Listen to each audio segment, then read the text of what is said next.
Welcome to the Nameless Voices podcast. This is episode 45, and we are now sponsored by BearClawsWorld.com. The sponsor? Yeah, a friend of mine has started out a new online adventure. He has made a full-fledged coloring book that he is currently putting through submission. Oh, hey, Yosh. Made it just in time. Just in time. Let's go. I love I legit interruptions. thought the sponsorship was a joke, but nah. Nah, it's I'm real. not. He's a personal friend of mine. He's made a full 52-page coloring book for $20. He's putting it on Amazon right now. He's basically just waiting for approval. Nice. Welcome to this podcast, but first a word from our sponsor, Raid Shadow Legends. Oh no. Okay, now that's the sponsor joke I was waiting for. Yeah, there we go. No, Ziv, if you've read the script wrong. It's called Raid Shadow NordVPN. Three and Knuckles featuring Dante from the Devil May Cry series. Anyways, my name's Nanashi. I'll be your host for the evening, and I apologize in advance for whatever the show's going to be. Joining me tonight, we have a menagerie of personalities. Starting off right at the beginning of the list alphabetically is AI Gnister. I got nothing special to say, just hello. We have our well-known Yugi memer, Connor Lockhart. Russell T. Davies running a good Doctor Who final episode challenge. Impossible. Clearly. He brings the Unga Bunga to gaming. It's Kenny the Caveman. I really hate Commander. Your friend plays a precon and whoops your ass. We have our fellow furry YouTuber sporting a brand new skin, Mr. Rory Calcos. Screw the rules. I have green hair. Very nice. It had to be done, what can I say? You know what? Fair enough. We have our, let's see, what's a nice way to say this? Stereotypical salad player, Reborn. Screw the rules, I have dragons. We have our silent partner, Rom. He is ready to go. Good to hear. Or see. We have our living shitpost, Raven. Hey, I resent that. Yeah, it was meant to be a resentful comment. But also, I'm here to sponsor Ricky Rat on his new business venture, Lorcana. Jesus Christ. I mean, Lorcana's pretty good, I've heard. It is. I got Ignister into it, and we have some news to cover later. When it comes time, sure. Indeed, Yeah.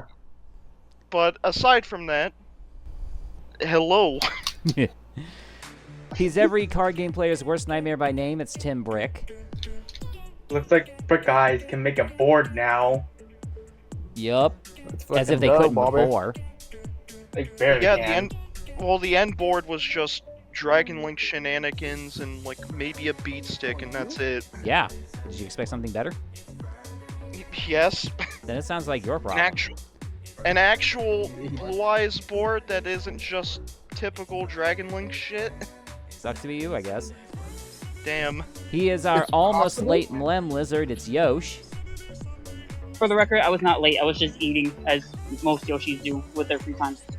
Fair enough. I'll give you that one. And he's here in all his cheese wedge-headed glory. It's Zivath. Now with wearing high heels from now on. Very nice. God, you wear high heels and you steal my RAM. It just shows how high he is above you. Damn. Nashi is mean this podcast. Clearly. I'm riding high on some fantastical information. I can't disclose exactly what happened because, anonymity, but I ended up on the news for the 4th time in my life. Oh, I'm sorry. Dude, what? Yeah, So, it's a long story, but I'll keep it short. There was something happening in my town, and I went down and spoke out about it. I ended up getting interviewed, so I'm happy. Oh, okay. Okay. And that's the 4th time that happened, so... Local furry gets interviewed in the public newspaper. Newspaper, nothing. I made it on the goddamn news. On 2 different TV channels. That has to be the funniest shit. If only they knew what kind of shenanigans you got into on here. Yeah, I was literally gonna search you up just to see like what news I was able to find. Not gonna lie.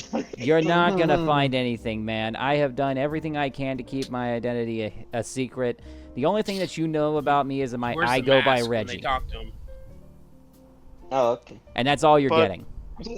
Does that mean you're Batman? I'll tell you Nanashi, because that's how I'm more comfortable with. No, I'm Kimono Mask. Damn. Oh. Okay, that's fair. Alright, so first off, last week was 4th of July, so we ended up having to delay the show, but despite that, how's everyone doing? Great. Well, Alright. I'm doing okay. Like, Been I'm an doing fine. interesting, been an I've been dying from interesting. this heat though. Like, my god, this heat was a nightmare yesterday. Yeah, well, I've been an been, interesting. I've been I've an been interesting laughing a month or lot two. at competitive Pokemon lately because it's been very fucking goofy. and I can't wait to hear about that when we hit the Pokemon section, because I'm sure there's a Yeah. lot to talk about. I know nationals And, are coming after you again. Oh, that's an understatement. It's been a very Yeah, and, interesting as- month or two for me. Yes, I'm you've glad- you've mentioned a few things of it. Yeah, of course I couldn't be here last month because I was busy with family as we were scattering my grandmother's ashes. Yes, It was a very beautiful, touching experience. I'm sure it was, man. And then, just recently, my mother caught. I don't know if I should say it, so I'm just gonna call it by my favorite censored version, Orchid Tien Shinhan, Ooh. the Just call, monetization virus. To say the Ju- least. ju- Ah. I was going to say, just say the name of the kingdom in Rapunzel and everyone would get it. You're supposed to? I can't remember the kingdom's name. That's the problem. Well, it's the same name as the virus you're trying to censor, you know, because YouTube's weird. Oh yeah, the Which 2020 I- virus. There we go. Yeah. Nice one. Yeah, Alan. that- Haha, that funny meme cough. You think that's Yeah. why Rapunzel was not allowed to be around the kingdom? Heck W. Ooh. That's a dark humor joke. Hyper Ouch. isolation in kids movies is always funny. Would it be inappropriate to make a Mulan joke right now? Oh. Wow, we are all going for the throats I'm today. not saying I have one. I'm just saying, like, low hanging fruit. We are all going for the throats today. So, Let me hear that Clearly. joke. all right, well, let's go ahead and get into some of these random articles because there's quite a few here that we got to talk about. Let's start with the lowest one. You guys have heard about the bullshit going on with Cartoon Network and how it's quote-unquote shutting down, right? Yeah. Not I- entirely. That's Unfortunately- please elaborate. Spoiler alert, it doesn't. I haven't heard about the build-up, but I'm taking a guess, and it has something to do with the fact that they're playing literally the only two shows like nearly all day, and people are tired of it. That, and they're also firing a ton of their animators and not paying them appropriately and all that shit. Oh well, that's It's also all not. over again. That's also not a surprise. Look at how they treated the staff who worked on Infinity Train and OKKO. You didn't sell enough toys, therefore they must cancel the. You Biggest. stupid! You I stupid! probably blame this on putting out one of the most garbage shows ever created. It is just you come out with a banger, but your timetable is as restrictive as Maxi in the OCG format.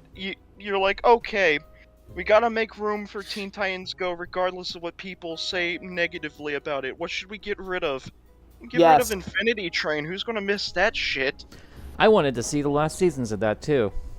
Well, fuck you. Cartoon Network executives say you have to watch reruns of Teen Titans Go and Gumball. This is why I don't buy I pay mean, for cable. Gumball's good, but even then, it's like, hey, I have like some variety here. Yeah. Even I don't pay for cable Yeah. anymore. No, I don't either. Yeah, I just have a little device that we just. Well, it's, Yeah, I barely even watch any American shows anymore. Now that I think about it. yeah, I don't think Meanwhile, I I do. don't even have like- access to most. Did any one of Cartoon those execs Network ever watch channels. Cartoon Network in the 2000s? No, I doubt it. figure I out- doubt it highly. Because If they they would have seen, did, they oh, would look show at the the show. variety we have. If They're they did, they would show probably the just- channel more respect. Yes, look at all Yeah. the variety Nickelodeon has. They have SpongeBob.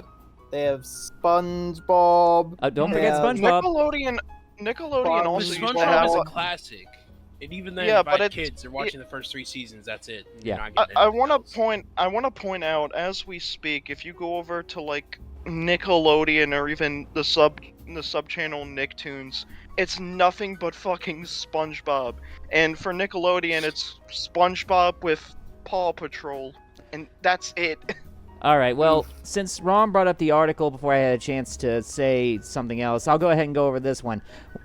Given the Rooster Teeth shutdown, all of their properties have been on, a fearful hiatus for however long it takes for somebody else to get them. But RWBY was picked up by Viz Media. God bless. that's Nah, the like the what's thing is, happening. like, that same day they got RWBY, right? Viz Media started to copyright a lot of artists at the event. Yeah. I'll be 100%. Ooh, echo. Hold on. So, cool. give me Ruby's got a copyright new strike. host. Maybe they'll get some good writers this time. Maybe, but as long as we're talking about copyright, as it turns out, Sony, Universal, and Warner are all suing a bunch of AI startups for copyright infringement. God Good. bless. Rare W. Finally, somebody's doing something right. Yeah, you It's wouldn't a expect rare major Warner corporations to Brother- give a damn, but then you remember money. It's Yeah, a rare exactly, Warner yeah. Brothers W, especially given what they did to the recent Wile E. Coyote movie. Mm-hmm. Let's not get into that again. I read the We- script for that. That but shit was less amazing. said about We that, should have the gotten better. that movie. Let's The see. keyword is should. Thank you, Rom. Next on my list, Valve is actually trying to do something about the disruptive accounts on TF2 and are directly disabling them. Yay! Yeah. I'm sick Yeah, of doing King of the massive, Hill and getting one shot by sniper bots. There's just They're one issue, they're though. banning them, not disabling them. There's just one issue, though. They are immediately just making brand new accounts with whatever information they have lying around and can just go right back in. This won't end No, until... that doesn't work either. Oh, that they doesn't actually work found a way either. around that, too? Yeah, Cool. they're straight banning them. Good. That's a good sign. Things are finally starting to go Oh. somewhere. Ah, Let's good. see. On the subject of animation, have you guys seen the trailer for that new Batman Caped Crusader series? No, I haven't. Pretty, Oh, yeah. I saw Okay, that. that was I nice. doubt it. I saw The a, only pretty dark. I saw a trailer for it. It's dark. It's cryptic.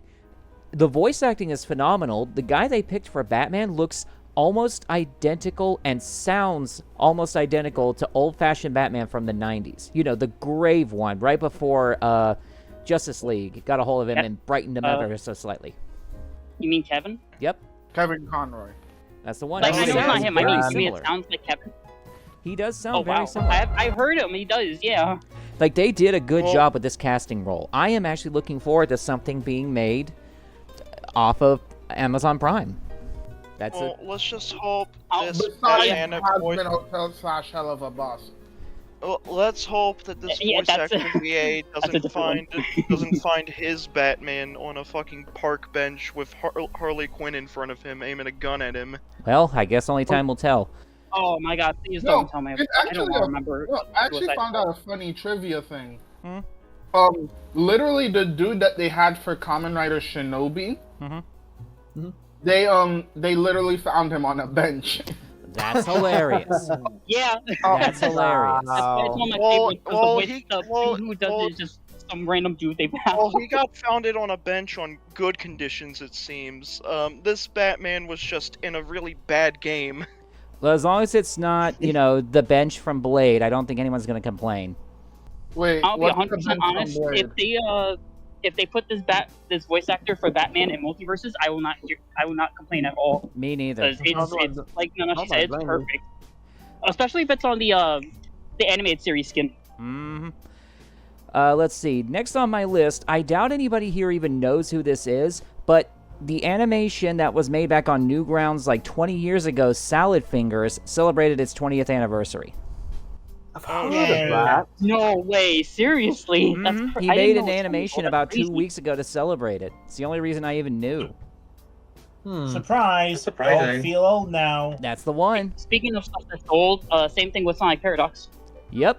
Yeah. Oh my And, god, I used to watch that. On the subject of, online media, YouTube is now allowing people to request to have emulated content made by AI removed off of their platform. Good. It's a step in the right direction for sure. Don't get me wrong, AI is going to be here to stay. It's blatantly obvious, and AI-generated content's going to take over to some degree, but it's nice to see that some platforms actually give enough of a shit to let you, try and keep what's yours, I guess. Although, intellectual property is a difficult subject to really rein in. Of course. My thing, No, go ahead. I'll say it after. Oh. Trust me. I remember.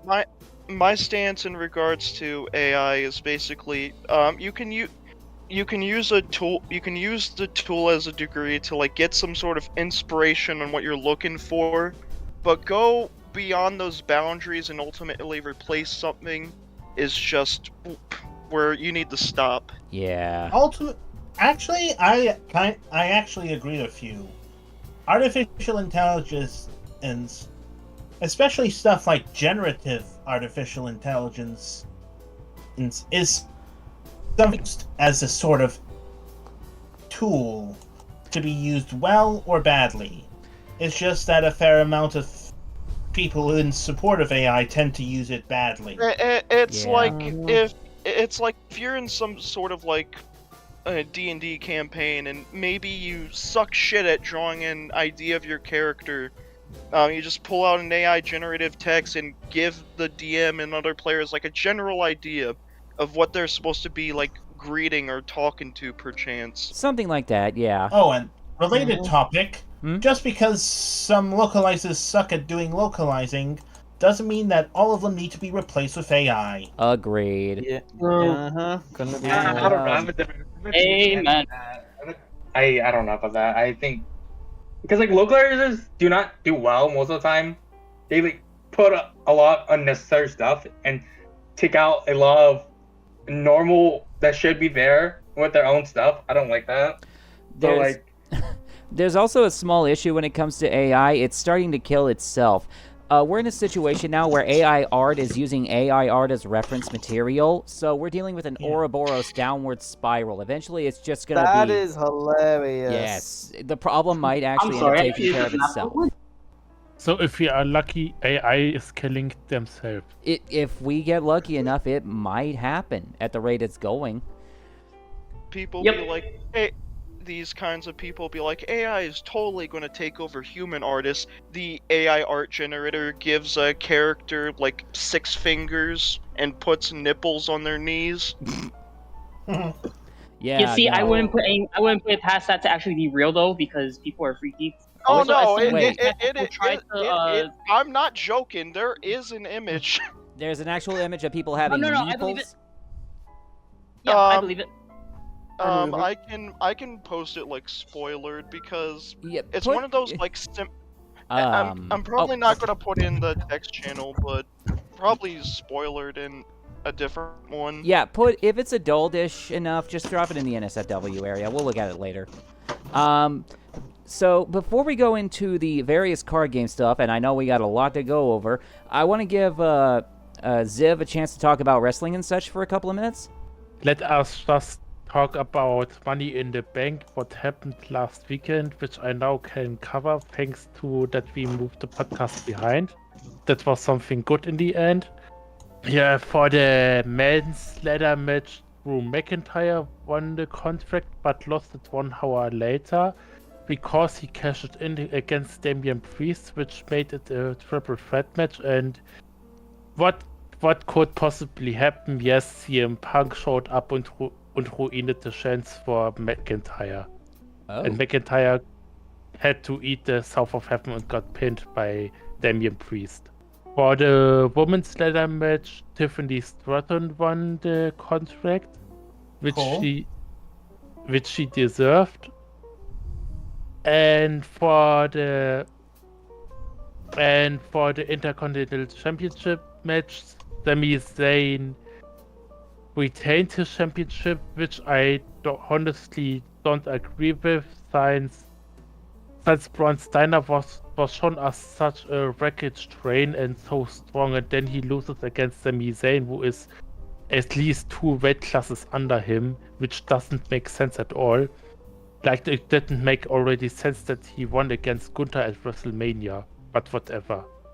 Don't get me wrong, I was one of those people who said why he didn't finish the story against Roman Reigns at Elimination Chamber. Yes, but it's something that he wins a title and directly give it away one pay-per-view later, and winning a title and holding it, and you find out he's not supposed to be a title holder.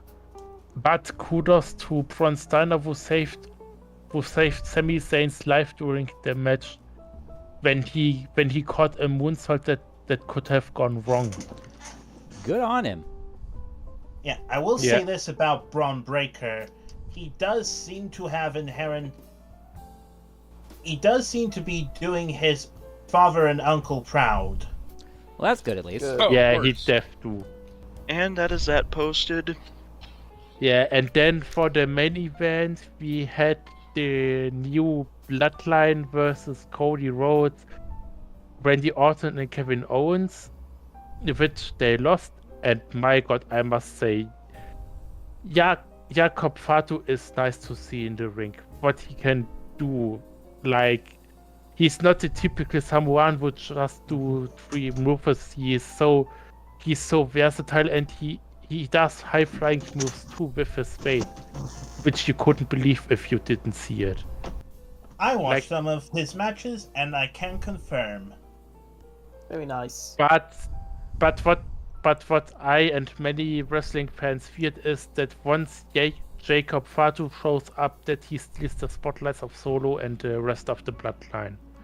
Mm-hmm. Which, like, it was a mistake to bring in him that early.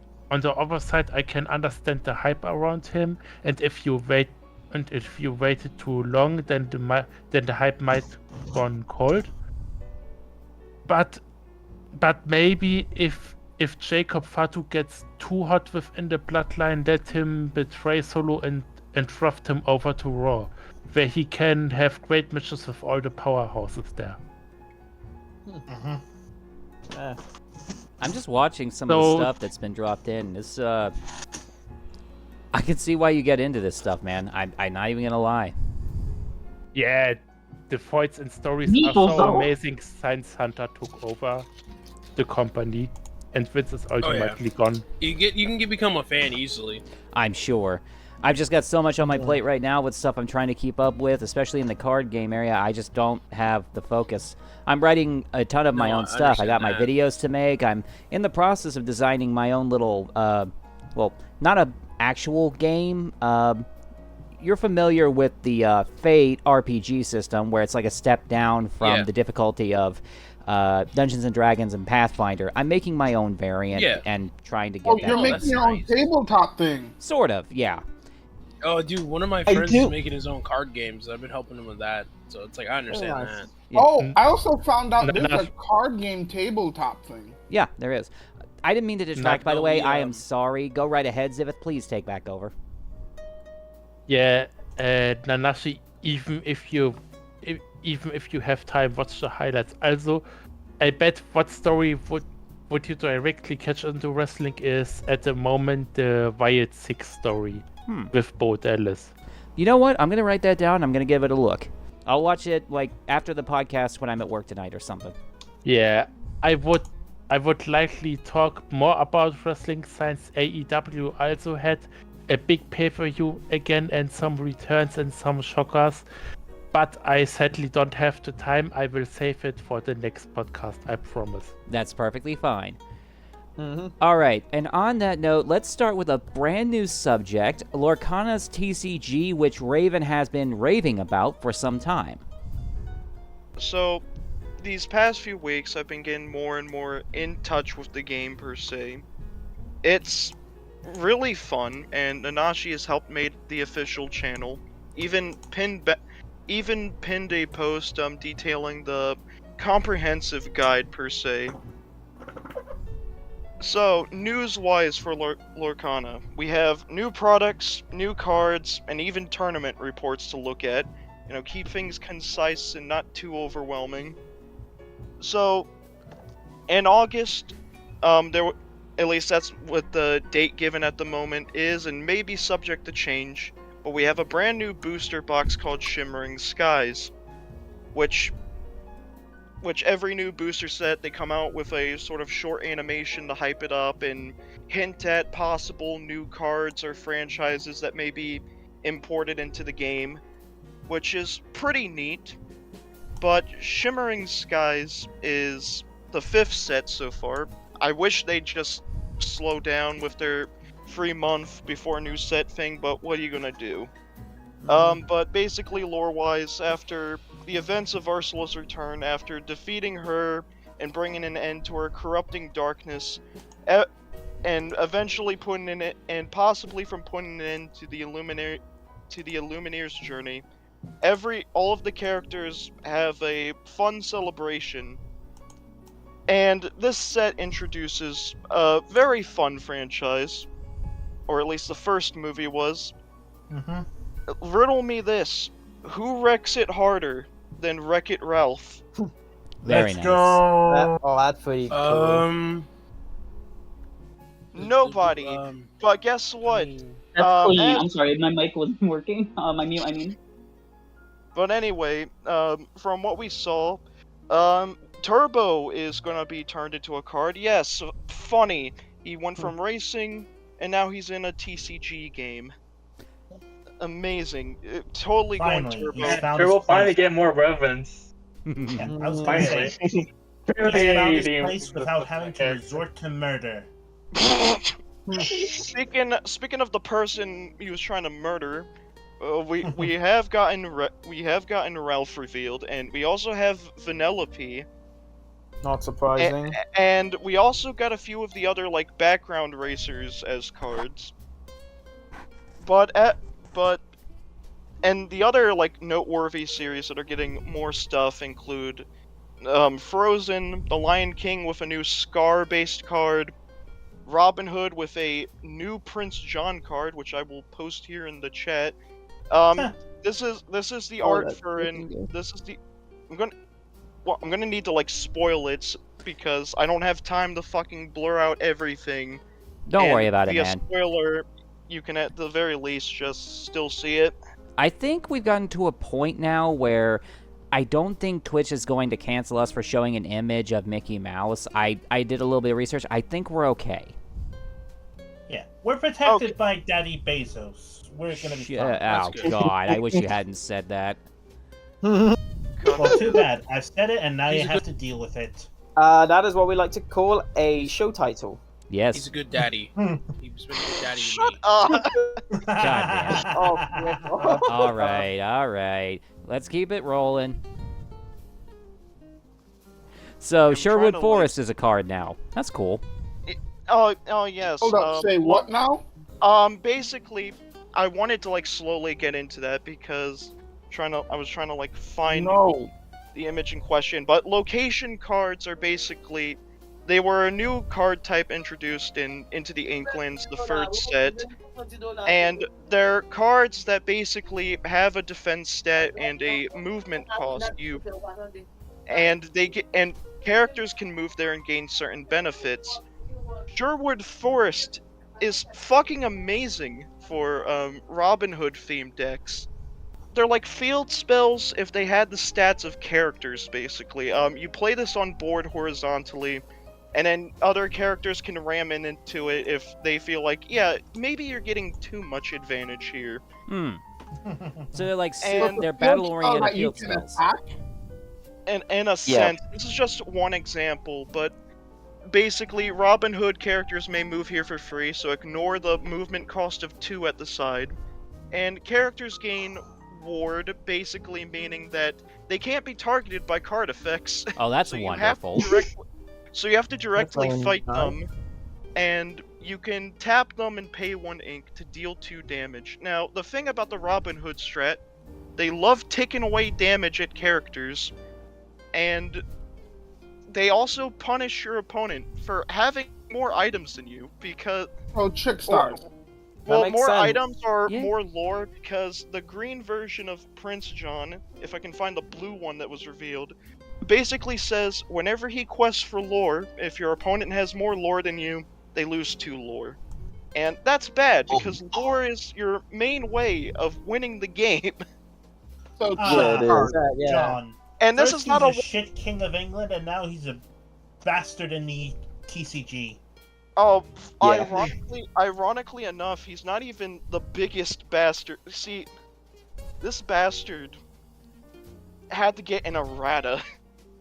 Ooh. Oh no. Wow. So, where was it and how broken was it? But to give you context, I will say it's the most unexpected. So we have a tournament report. Yep, well, Rom already posted it here, but tournament update: Chicago, Illinois. Top 2 list. One is Emerald Steel, and the other is Emerald Amethyst. Emerald Steel is titled "Ban Bucky." Bucky the Squirrel from the Emperor's New Groove. Oh my god. Squiggity Bring squigger, that up. That squiggity is squawk. incredible. Holy damn. But I'm not joking when I say that Bucky is a fucking asshole. God damn it. So this is Yeah. the original pre-eroded card. Oh, damn. Well, Okay. that helps. Well, that helps because Ignister posted the errata, but the original it was Oh. Bucky is a 2-drop. Well, the original, and he had ward, meaning you couldn't target him. But what made him such an asshole was that whenever you played a Floodborn type character, each opponent had to discard a card. Now, give more context. Vile. This is tied Oh, to no. a color. This is tied to a color that has the largest amount of discard support, and Robin Oh, Hood Raven, also is it has once per that. turn? Oh my god, that's so Jesus, disgusting. that's painful. It's not a What once per the turn, shitty no. name did I just Wow, hear? fuck Bucky. So Bullshit. basically, if you had the ink and you had plenty of sizable drops that you could afford, say you had 3 1-drop Floodborn characters and you had 4 ink, you could drop those 3 characters and loop for free. God damn it, man. What is this X-Saber that's bullshit that I'm fine. hearing? And If- it got Yeah, worse because they were never going to quest with this dude. They'd leave him unexerted so you couldn't combat him, and ward basically meant you can't target him with card effects. With this, how the fuck did Yzma and Gronk lose? It really is a mystery. If I had taken the time to talk about some of the interactions in the Weiss Schwarz series that I play, and I just rambled about animate this, and animate that, that would be the kind of conversation we'd be having that you're having right now with Lorcana. Wait, You see, this is funny because it's did this squirrel unexpected. just... Did The this squirrel- become the a squirrel- student of Grapha? No, Yeah. no, this squirrel made Silva, the fucking hand looper, cum his demon pants, but the errata, Did he- though, rest in Did he learn piss. from the book of Jace Bellerin? Maybe. But the errata just says rest in piss, and this errata is a reprint that's coming to Shimmering Skies too. Because Lorcana listened, they addressed the problem. Actually, I shouldn't say the main company is, funnily enough, called Ravensburger. Yeah. Oh, How Ravensburger, fucking- I remember. How fucking hilarious that the same corporation in charge of a card game I'm getting into is also called Raven. Ravensburger. Funny thing Tastes is like that I I'll remember die. Ravensburger more for their jigsaws. But Yeah, same. But basically, the errata says they got rid of Ward, so he can be targeted now. They upped his ink cost, so he's a drop free now. And whenever you play a Floodborn character, if you use to shift is basically like a sort of evolution mechanic that they have if you fulfill certain conditions. And each opponent, so they restricted the how often you can hand loop, which is nice actually.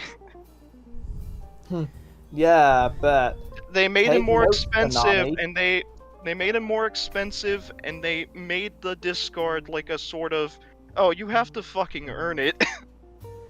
Yeah, exactly. All right. Anyway, here's the oversized version of the new Prince John I'm talking about, which is Gold lover. because this is funny in blue, because blue is the one color that is item heavy.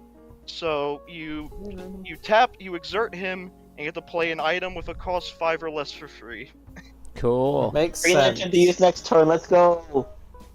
I think it's funny that we're talking about Robin Hood here, because I'm currently watching a televised adaptation of Robin Hood from the mid-2000s. Ah. But And speaking of, the funny thing about that is that the sheriff is played by Keith Allen, and which may not be familiar to a lot of you, but to me, he's known as one part of Fat Les, the guys behind Vindaloo, one of the most iconic football songs ever. Fair enough. and you want to know what's even funnier about this card, though? What? Because one of the best items that you could ever like hope to play for free, aside from a card called Fishbone Quill, which allows you to make 2 ink instead of 1 for your inkwell in that turn if you tap it. But who here likes popsicles? Yo. Ooh. Oh so- my popsicles. god. I got So- popsicles. I like them. So you play this item and you draw a card, Hmm. and you banish this item to remove 2 damage, but that's never going to come out because there are cards that are just going to destroy it for free. Like, there's a card based around Flaversham from The Great Mouse Detective, and he says, when he's played or when he quests for lore, he can destroy an item to draw 2 cards. And that's pretty nutty. Oh my god. The combos sound insane, but was there any more news or? Oh yeah, sorry, I did. Nah, it's fine. Um, I don't mind you going on about why these cards are good, but we can't spend the entire show talking about every single card. Is all. Yeah, I know. Oh, Yeah, I yeah. know. I'm just giving you a general idea. But aside from explaining why Bucky is such an asshole, he was the top deck of that tournament. But there was another one. There was another one that I found very funny. That I have to address. This is the kind of shit I wish Bushiroad would do. But Emerald Amethyst. Later. But we have Emerald Amethyst, who was the second of like 8 top decks, and it was pretty good because Amethyst as a color is focused heavily on draw power, and as a Versatile's return, they employed self-bouncing abilities. Oh boy. So Oh yeah, I play a Shadowverse. I know how this goes. So you combine. So there are cards based around the different animal forms from the Sword in the Storm, the Sword in the Stone that Merlin and Madame Mim take, and they're really fucking good Amethyst cards. You have Merlin Rabbit form, who basically just said, yeah, here he is. Rabbit form. When you play this character, or when he leaves play, you may draw a card. So you play him, that's 1 card drawn, and if you bounce him, that's another card drawn. Wait, what the fuck? So it's like, Yep. imagine this Valley Thunderbird, but instead of summoning itself when bounced back to hand, you plus when you bounce it. He's a 4-drop, thank God, but his goat form is the bread and butter. A 4-drop that says, when you play this character, and when he leaves play, you gain 1 lore. Fair balance. It's all about the resource. Bermuda Triangle bullshit did I just hear? But the 2-drop that pairs well with him are the Madame Mim forms. Her snake form says when you play this character, banish or return another chosen character of yours to your hand. So combo this with either of the Merlins I just talked about, and that's free advantage. Yup. You know when Walt Disney helped with animating stuff like the Sword, like, you know when Walt Disney made Disney, would you ever predict that a movie that the studio he made would adapt, would end up producing a card game that included an annoying resource loop? Probably not. No, I don't think he would have. Last bit of news, instead of just giving us a sim that has a sort of tutorial mode, they're hinting at releasing a new product called Lorcana Gateway. I'll post an image of that, where you basically just use it to teach new people how to play, and a sort of like stage. So honestly, better than what fucking Yu-Gi-Oh introduced. They made a demo kit. Really? Yes. I like and that.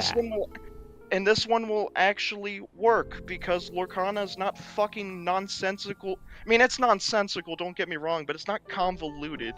Ignister, after one game, as I was teaching him yesterday, was really getting the hang of it. Even beat me around. So you know, so you know it's a pretty simple card game when a literal newbie can learn it in just under like a few seconds or even a minute. Yeah.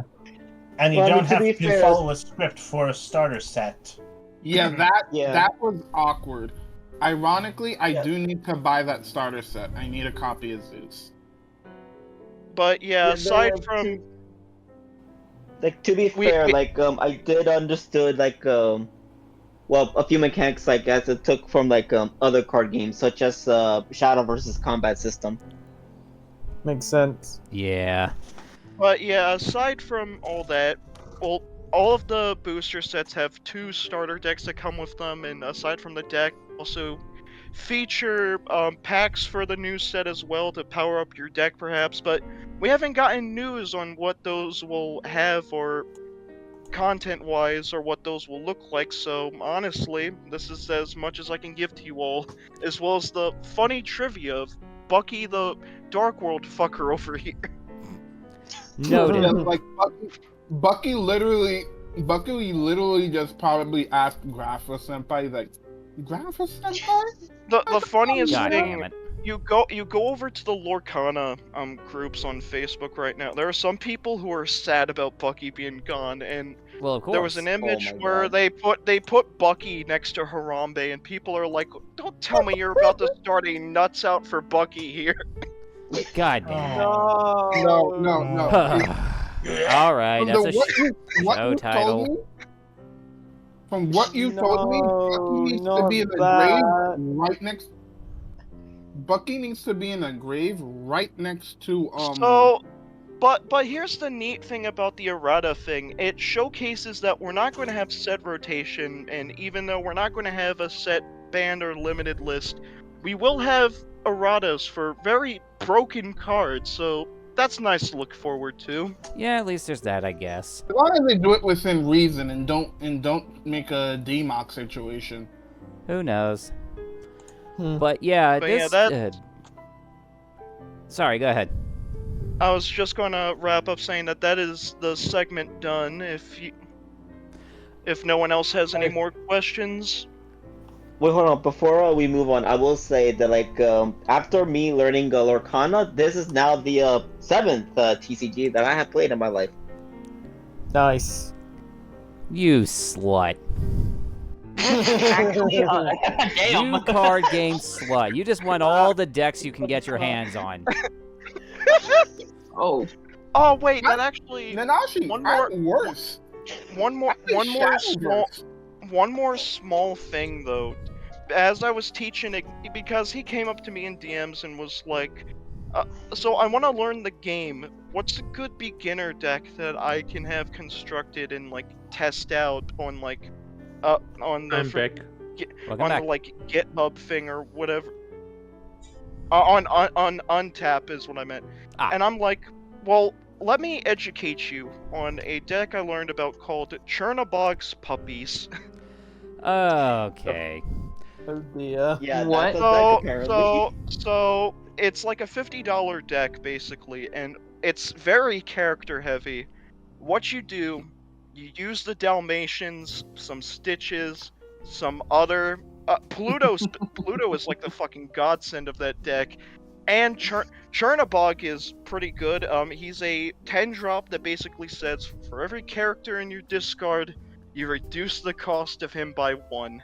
And you combine. Wow.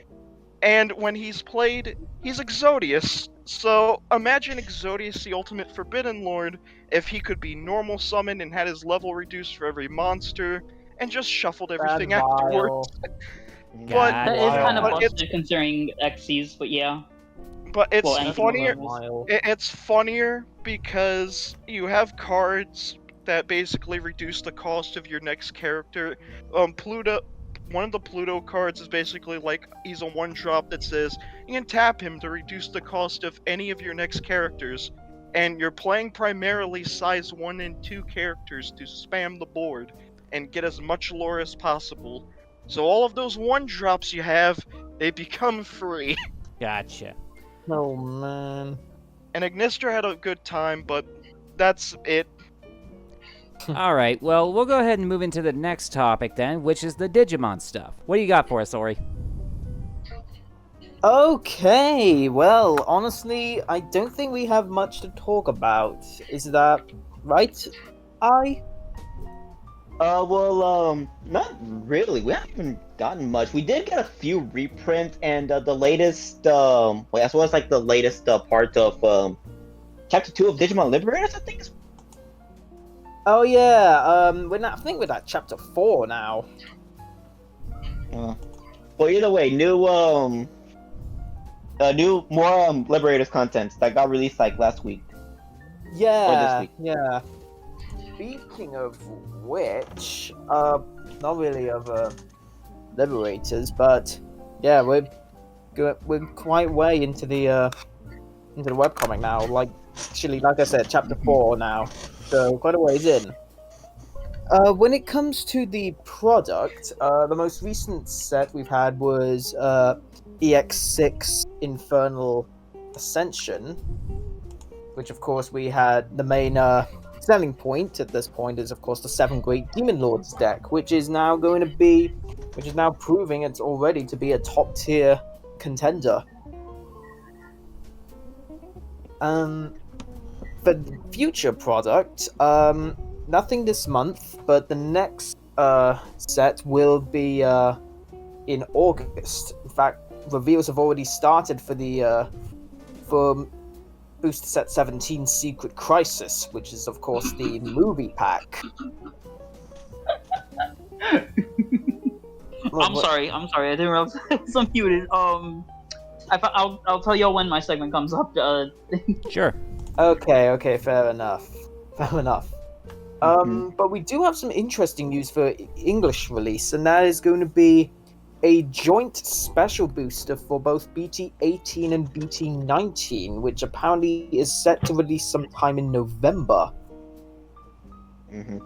So that's kind of exciting, just as a way to, help bridge the gap, make the gap get even closer to joint releases in both Japan and English. Which will begin in April.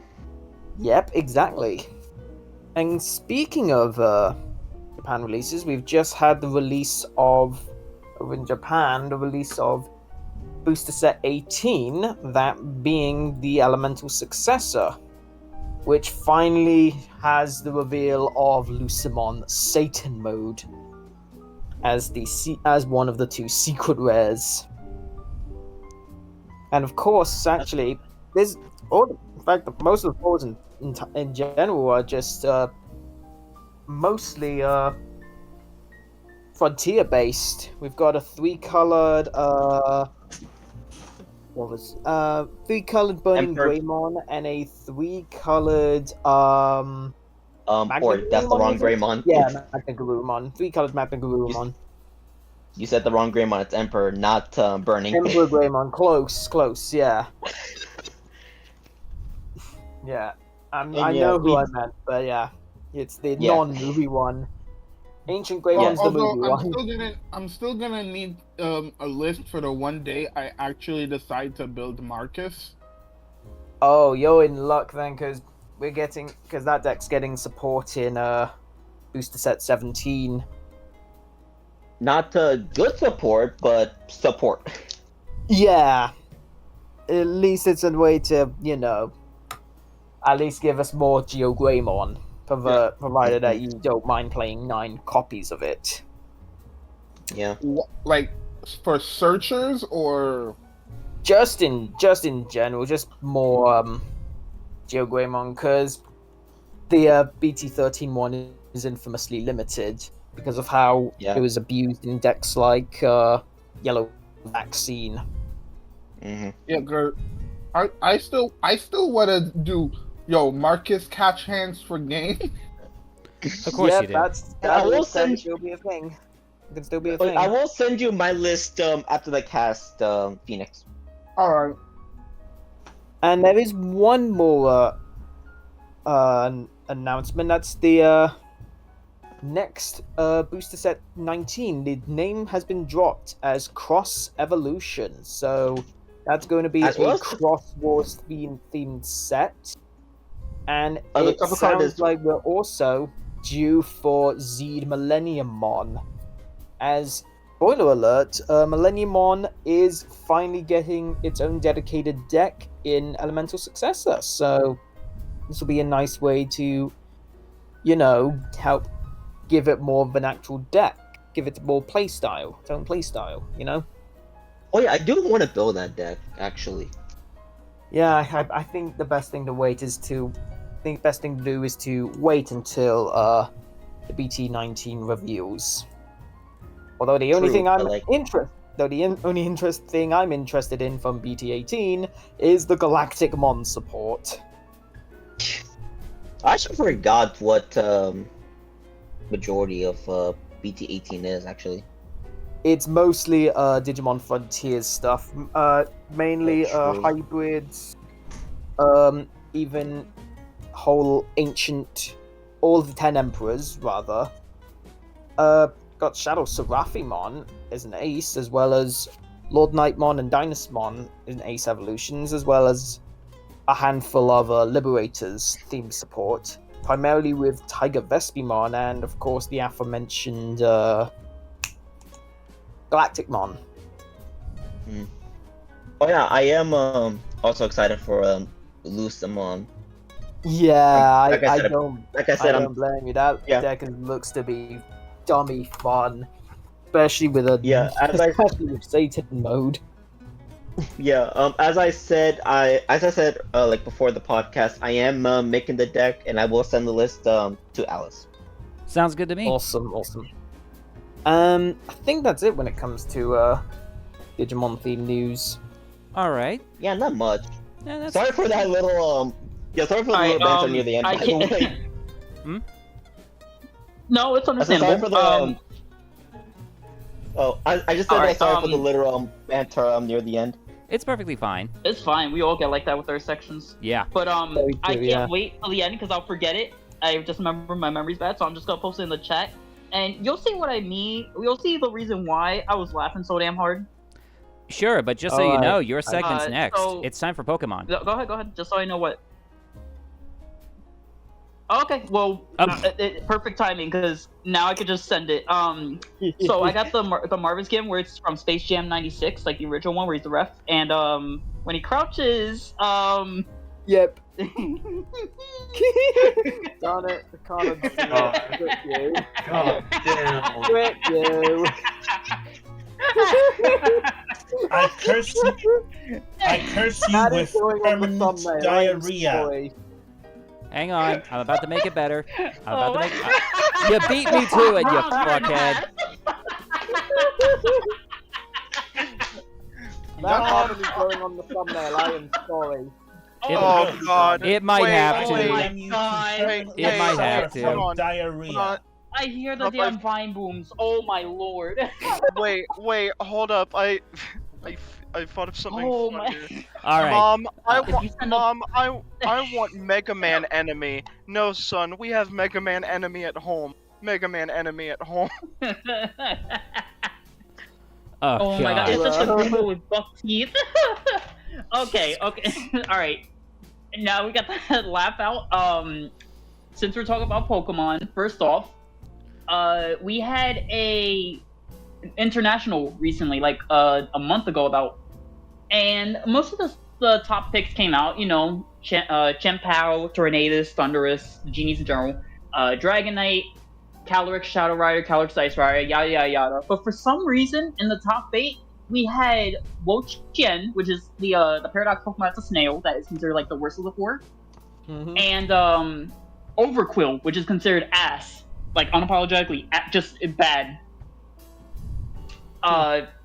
So everyone is like hyping up, going crazy because it's 2 Pokemon that have never seen the light of day competitively, outside of a channel called Moxie Boosted, where he in the most kindest way possible dick rides Wo-Chien because his design is peak. Once again, in the nicest way possible. I'm a subscriber of him. I love his stuff. It's nothing bad. Like, I'm the same way with T-Tar. But anyway, this is the first time Wo-Chien made a top cut. It was the first time it's top 8, and the same for Overquill. And these Pokemon are bad. So imagine with actual bad mons, like say, I don't know, fucking, what is this thing's name? Screamtail. Well, it's not bad, but it's not good either. Anyway, there's that, and also, if I remember correctly, there was a tournament where, what's his name? Arcanine Hisuian was there, had more placements than Incineroar. That is... What sort of alternate parallel dimension is this? So I joked about Ohio a team while building ago before, but no. This is just straight up Hell team building. Like, below Ohio. This is like Showdown 1200 ladder combos. Anyway, so this happened like months ago. This is like towards the beginning of the year, and Hisuian Arcanine had more results than Incineroar for some reason. I have no idea why. The matchups for Incineroar and Hisuian are almost identical, except Incineroar wins more because, you know, Pokemon Company is a bunch of furries and they can't help but buff their big hot Bara daddy. Shut up. You're not. Dang it. You look me in the eyes and tell me that isn't the hardest, that is literally the artist's barely disguised fetish meme perfectly right there. You can't tell me that it's not. Basically an episode of Clothing. That's an actual sentence I heard. I want you to look me in the eyes and tell me Incineroar wasn't made with the intention of the artist getting his rocks off to it, or at least it being his persona, at the very least. No, Incineroar. Yeah, Incineroar feels like an episode of Totally Spies. Don't remind me of that. No. Yeah, don't remind me of that. Don't remind me of that. I got some bad news about that show. No. They hated Yosh for he told the truth. Dude, you think I'm over here like you think Incineroar was the advent of that? No, definitely not. But the fact they made him the best Pokemon in the game is definitely not. There's no coincidence there. There's a reason. So that's it for TCG. For VGC. For TCG, if I remember correctly, the deck that won had, I believe it was not Whaler Magikarp. It was another deck that was really funny.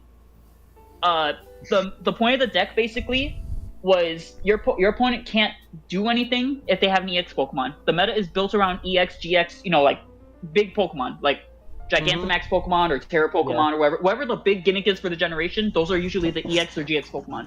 So once again, this game was won by mostly, but they're not over expensive like you would expect for most other games.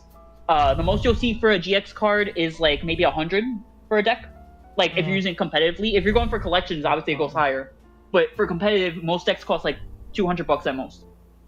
Anyway, the deck that won, I believe, was the one that I forget which Pokemon has it, but it has an ability where if you're fighting an EXmon, it can't do damage to anything as long as that Pokemon's on the bench. Only EX Pokemon though, only EX and GX Pokemon. So when your big damage is coming from those Pokemon, you can imagine the issue that's causing. Clearly, yeah. Which is yes. Some people were not happy about that because of it, because they're like, oh, you can't play the game because of it. I'm over here like, bro, you would not last a minute if you played with Mystic Mind meta. Like actually. And then lastly, this isn't Pokemon, but this is something I want to slip in before I forget. For those who haven't heard, Marvel has revived. Marvel is It's back, baby. Yeah. Oh yeah. It's Marvel, baby. So I think it's already like everyone knows, but for those who haven't heard, there's a Marvel collection coming out sometime this year, and I'm already hype as hell for it because the last time we got Marvel 2 was in 2002. Hey. Howdy. Welcome back, Lone. Well, welcome Hi, home. Lone. You came at the perfect time. We're glazing Marvel. Well, I'm glazing Marvel.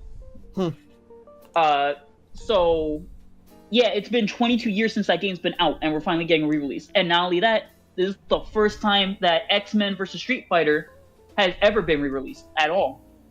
Like, it's never been released outside arcades, never a console port, nothing. This is the first time it's coming out, so it's hella hype.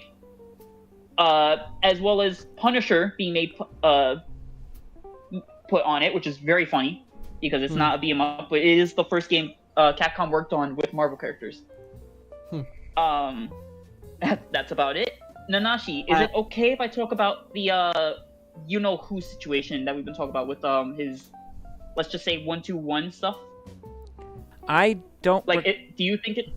I don't know who you're talking about at the moment. 121K. That's all I'll say.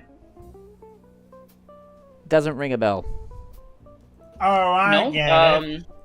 Yeah, I'm blanking. I'm sorry. Alright, so... I didn't get a notification that this thing was on. Alright, your life is nothing, you just, blah, blah, blah, the him! Is it okay for me to talk about it? You know what? Sure.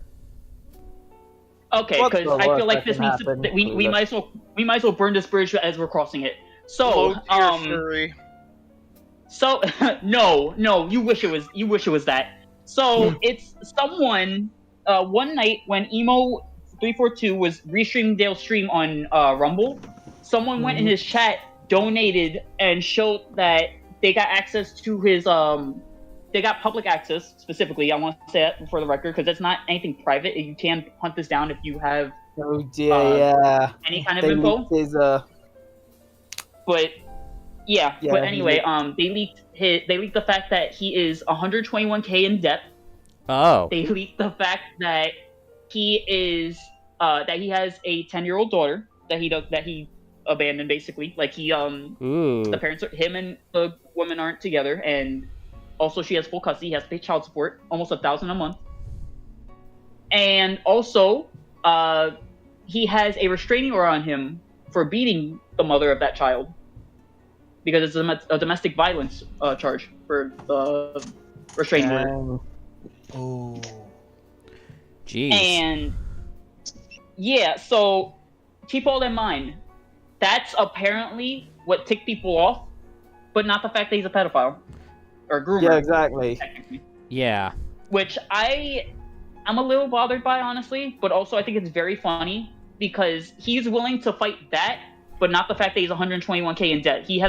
He's like, oh, it's not, like he's not really arguing it. He seems depressed now whenever he streams. Hell, his latest stream, he put the title retiring, going to, and then I don't remember the name of the store, but he basically said he's getting like a 9-to-5 and he might be retiring from streaming. So wait, let me he's just checking off the bucket list of fucked up shit at this point, and there's only like one or two things that they like focus. Oh, who gives a shit if he grooms some minors? Let's focus on how he's a fucking domestic abuser. Yeah, that will get headlines. So that also, I'm not a fan of the fact that they're looking over that, but at the same time, I think it's very funny that some of his fans are turning on him now because of that, because that's what made them turn on him, but not the grooming. It's the same thing, but I don't want to call it that because it's not the technical term. But anyway, with like the fact that his fans are turning on him, the fact that his mods are turning on him, the fact that the girl he was simping after, Connie Rose, which is another streamer, told him off, basically told him to like get a job, freak, after hearing all that. And he's just quiet. He's so defeated. You could see it in like his eyes, and you can hear in his voice. He's done. Like he really sounds like he's ready to just like stop streaming altogether. Like I believe it when he said he might retire. All right. And I think Troll it's taking it too very far. funny and also very deserved because, like, And him again, talking trash online, that's nothing. I don't mind him talking trash. I mind the racism, I mind the homophobia, and I mind the fact that he doxes people, but then gets upset when they do anything, even a tenth of that bad, back to him. he's just a hypocrite. In fact, that's why yeah. that's why I donated the nickname of John Tier Hypocrite. Fair enough. Rules for thee, not for me. Is just a massive hypocrite. I want to point out too, in regards to Yosh and this, like, I always like go back to his Smash Bros video where he's just like trolling the fuck out of LowTierGod. Yeah. Wait. Do you have the slightest idea how little that narrows it down? Yeah. I know it doesn't narrow things down, but there was a video where like you take snippets from his stream and it was like one of your Christmas videos where it starts with like, oh, the night where you're like doing this whole like sort of story thing. When it comes to LTG videos, I believe that's my mine and Nashi's magnum opus. I always go back to that. It's like, should I maybe watch what the new people I subscribe to have made recently? Oh, fuck that. Let's just see LowTierGod get mad at my favorite Yoshi plush again. All right. I will be honest. I don't know why it's not. After this, I'm gonna stop because now it's just devolving into us laughing about LTG, and it's not even like barely a stream anymore. It just sounds like a phone call. Yeah. I think it's very funny that no one has thought to just not take the 2v1 because it pisses him off even more because you're not humiliating. He's like, oh, that just means you're weak. No, it just means I'm smart enough to not fight in something that's not you. You're not winning. I don't give a damn. You're gonna get a win off of watching me lose, so I'm not gonna do that. Simple. It's common sense. Just don't take the 2v1. I don't know why more people don't think that. Just sit in there. That's all I can say. I think it was. I think also the finishing touch of me changing colors to match with his two buddies, the Belmonts that were trying to fight me, is very fucking funny because I think that should be done more because they won't ready up until you ready up. So you just waste their time. You're pissing them off too. Right. So I feel like that should be done more if he decides to keep streaming and does Smash. Just saying. But that's about it. That's all I got to say. All right. Well, then let's go ahead and move into the next topic in the list because we are starting to run a little behind. Next on the list is Cardfight Vanguard. Did I miss the Pokemon? Yeah, we blazed through that pretty quickly. There wasn't much to talk about. Yeah. There's not much when it comes to Vanguard. We do have a ban list which just choice restricts 2 decks. The first one being Shiranui and the Dragon Empire Overtrigger, which the name is escaping me for some reason. But if it's checked during a drive check, then it just unstands the Vanguard, which is problematic. And the other choice restrict, which is escaping me. I know it has to do with Luard.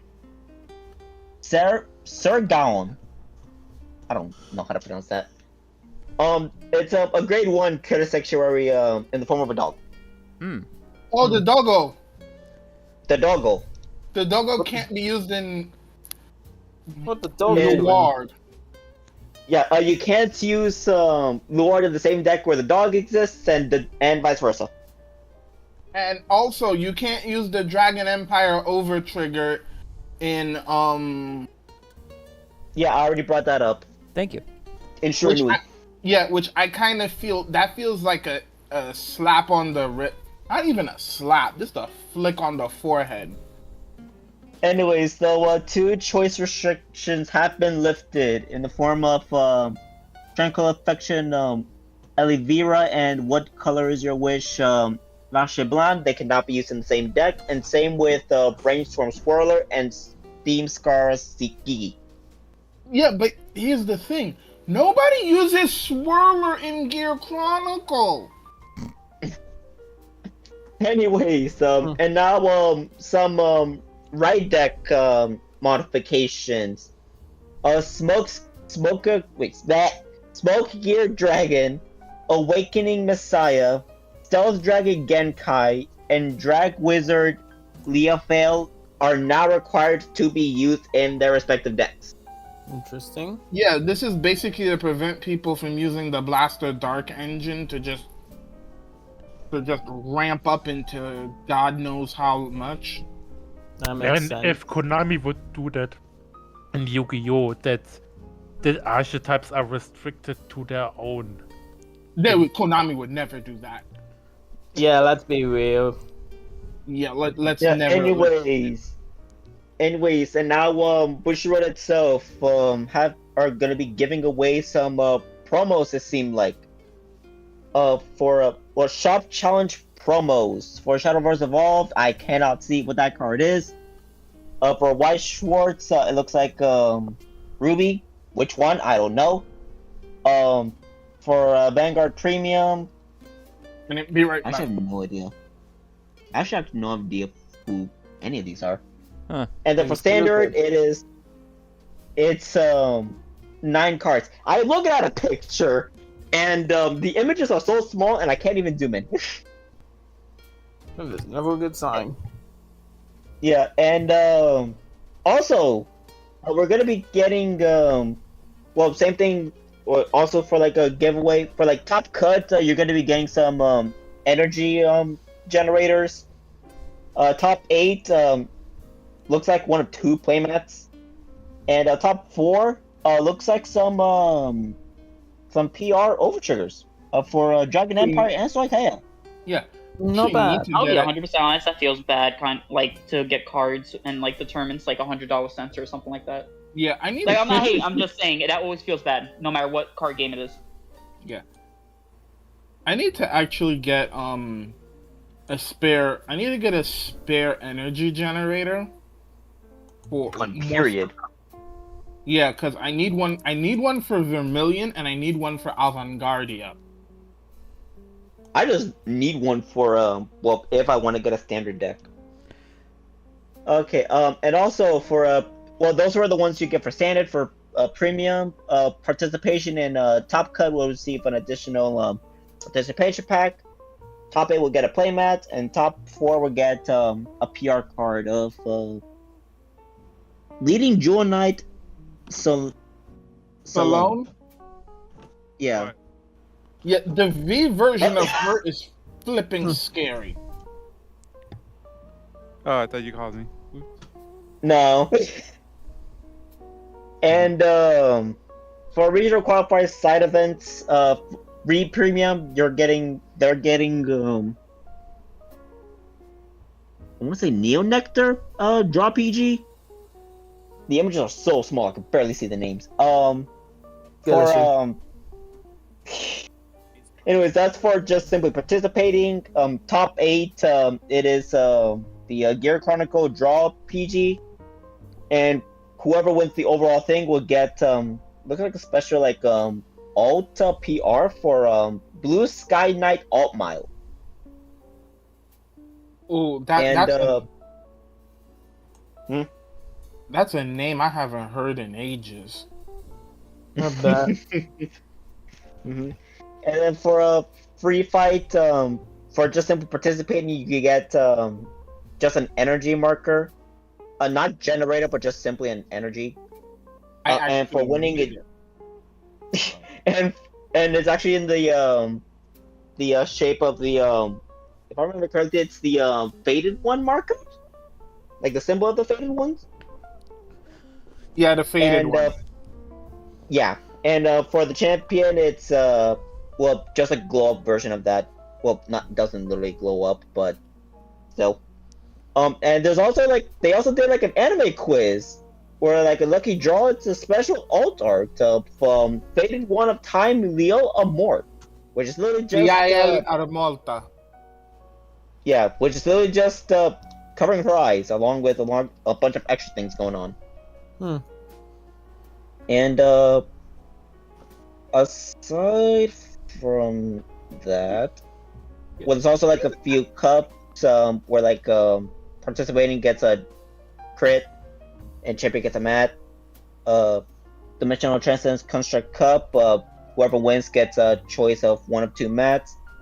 Vanguard Day, for just simply participating, there's an energy marker of fuck, what's her name? Akira?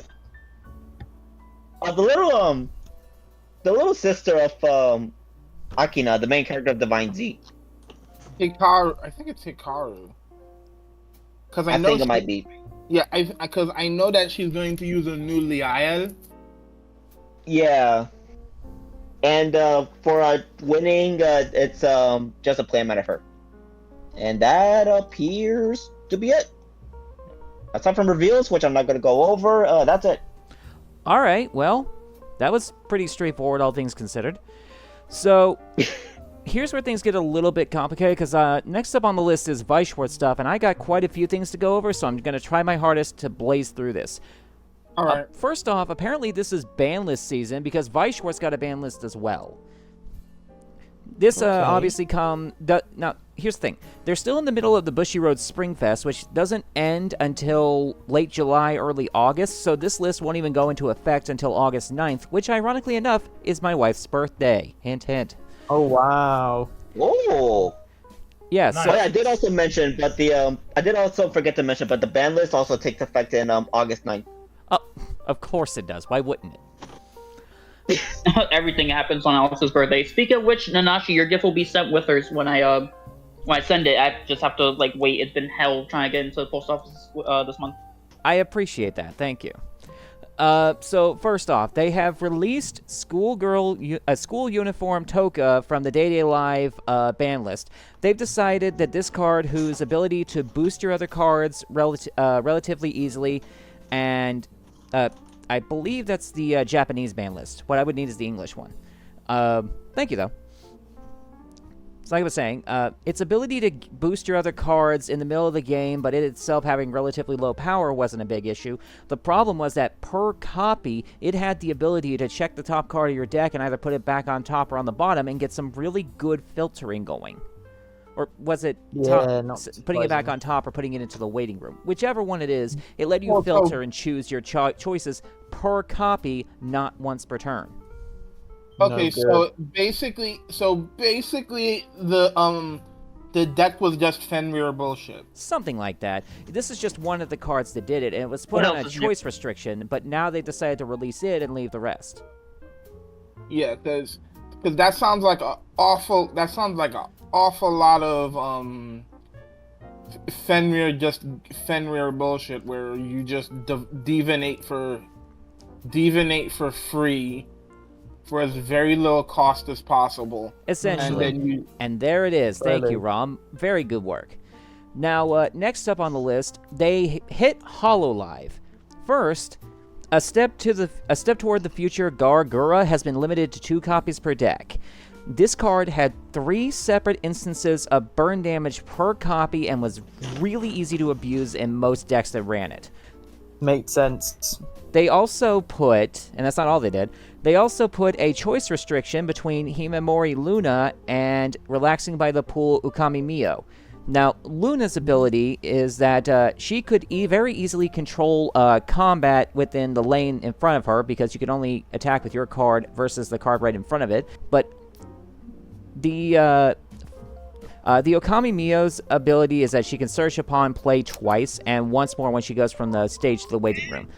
As a result, they ruled that you cannot run both of these cards in the same deck. Okay, so they choice restricted it. Yeah, choice restriction. They also hit Chainsaw Man, which is what I've been looking forward to seeing.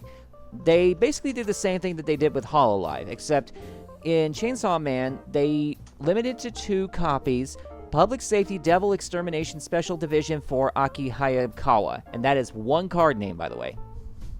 Wow. Damn. Yeah. The long-on name. To put it simply, her ability was to... his ability, rather, was... He is hard as hell to kill.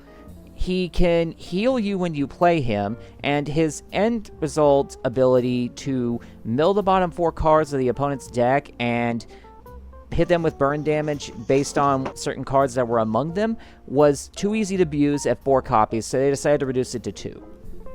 Made sense. And they also put a choice restriction on Break Time Himeno and Forming an Alliance Himeno. Break Time has 2 powerful search effects, And forming an alliance Himeno had a one-card direct search and Suicider.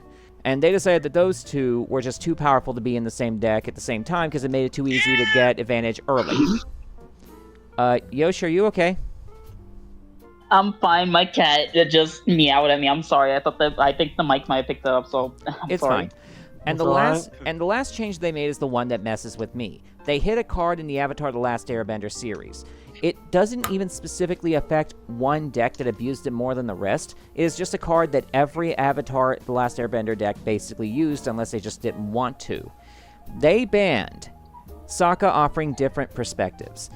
This card was powerful because in the game itself, it doesn't matter if you win or lose the stat comparison. If you attack your opponent's card, you're going to deal damage. And its ability was that if it is moved from the stage when you play it, or if it's moved from your stage to the waiting room, you can damage yourself and pay 1 stock to pull another card from your deck right onto the battlefield, ready to attack. And you could play this thing 4 times, and it's not once per turn. Ooh. So yeah, end of the game, you could rush 6 attacks if you wanted to, and basically push for game in a bit of a Scumlord tactic. I played it in my deck because I liked having the ability to access mid-range cards earlier in the game. And I try my hardest not to abuse it that way, but it is a thing that people did. So it all makes sense. I just wish they didn't. That sounds very fucking funny. Yeah. Yeah, that just sounds like some. That just sounds like some Spike Brothers hilarity. Basically. Yeah. Now, on the subject of Bushiroad Springfest, though, we've got 4 more tournaments that happened in the month of June. On the 1st and 2nd in Rosemont, Illinois, the first place team was playing Avatar: The Last Airbender Toph Azula, 7 Deadly Sins Hendrickson, and Chainsaw Man Himenoaki, 2 of the 3 of which theoretically won't be an issue for much longer. On the week after in Germany, the first place team was playing Guilty Gear Strive's Jacko Eno build, HoloLive's Chloe Marine, and 7 Deadly Sins Elizabeth Meliodas, which is a new variant that I actually haven't seen very much of. Week after in Singapore, the first place team was Avatar: The Last Airbender Toph Azula, HoloLive Caligura, and Quintessential Quintuplets Itsuki build, which is kind of neat. It's a nice little change.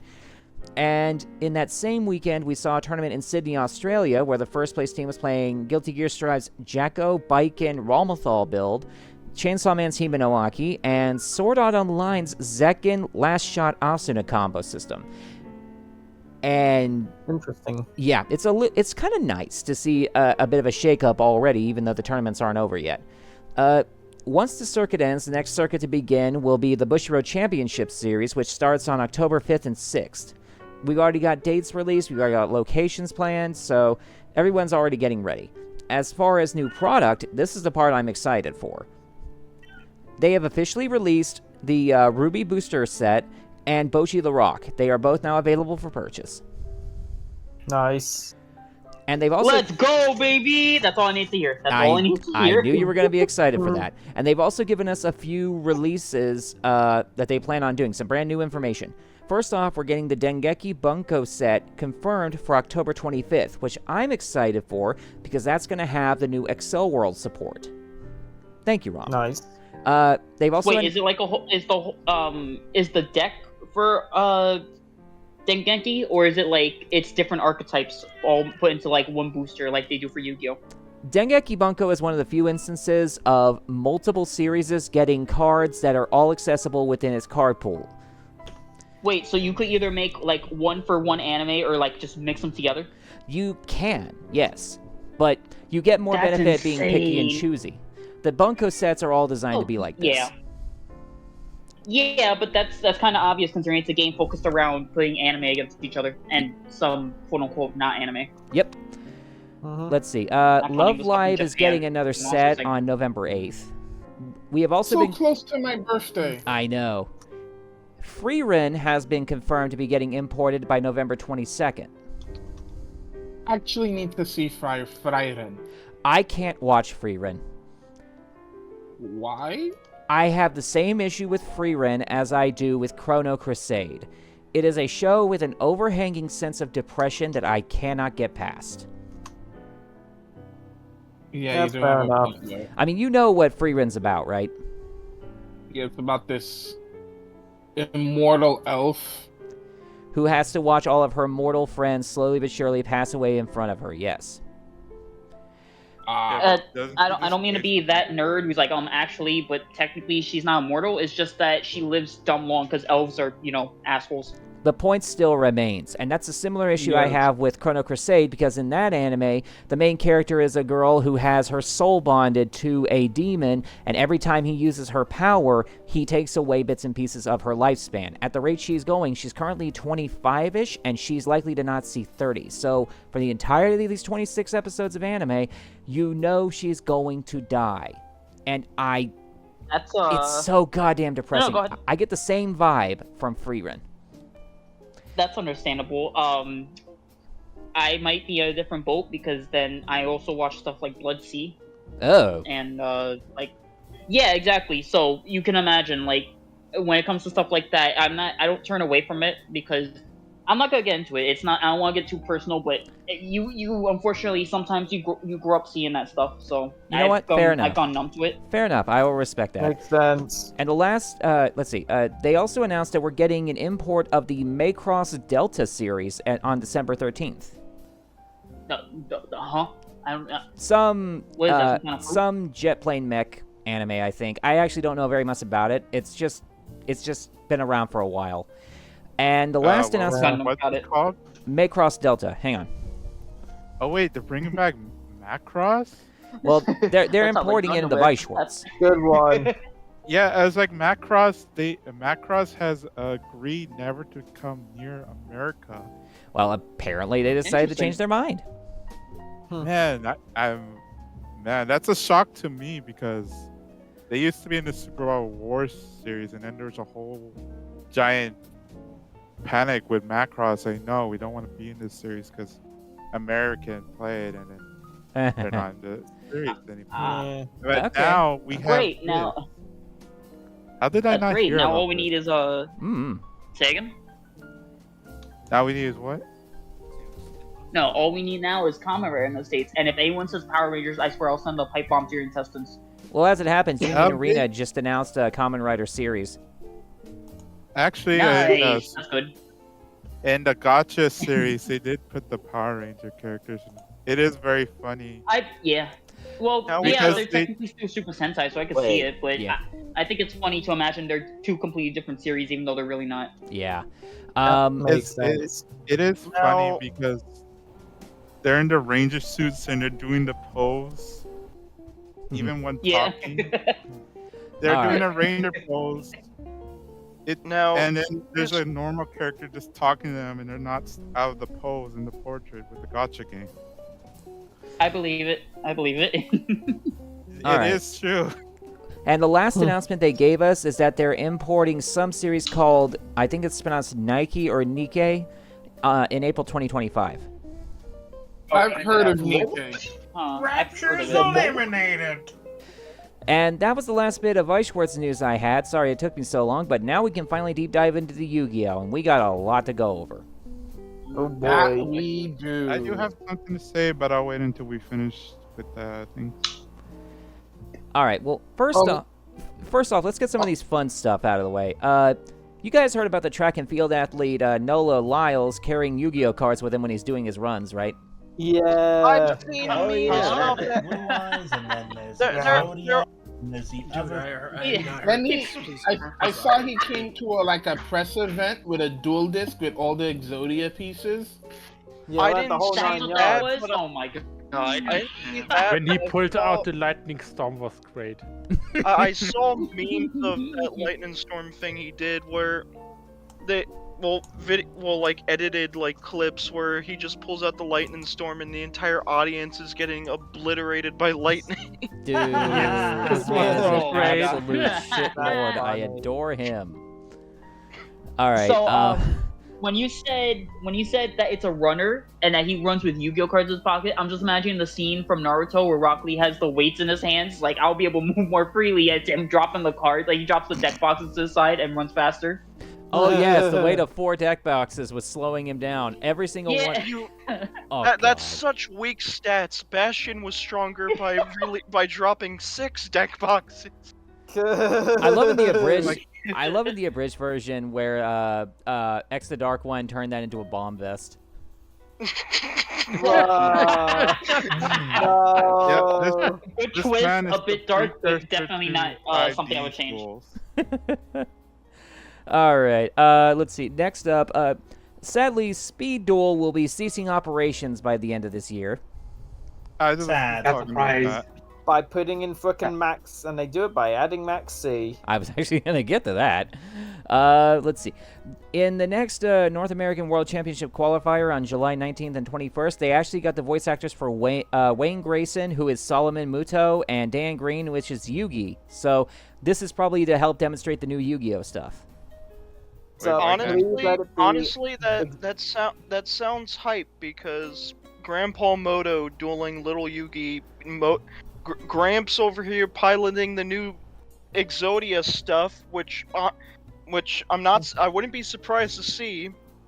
Man, Little Yugi playing the new Gold Sarcophagus, that'd be hype as shit. Yeah. I agree. Now we just await for the Blue Eye. I know you probably get to that, and I apologize for bringing it up early. But because that's usually what they do with these sort of like voice actors spectacles and YCSs. They're like, oh, we'll take like a new. Well, if Blue Eye's got like new stuff that's pretty hype, we'll get Kaiba's voice actor to like voice in a sort of scripted duel. And if Dark Magician gets new stuff, hey, that'd be another Yugi versus Kaiba live duel.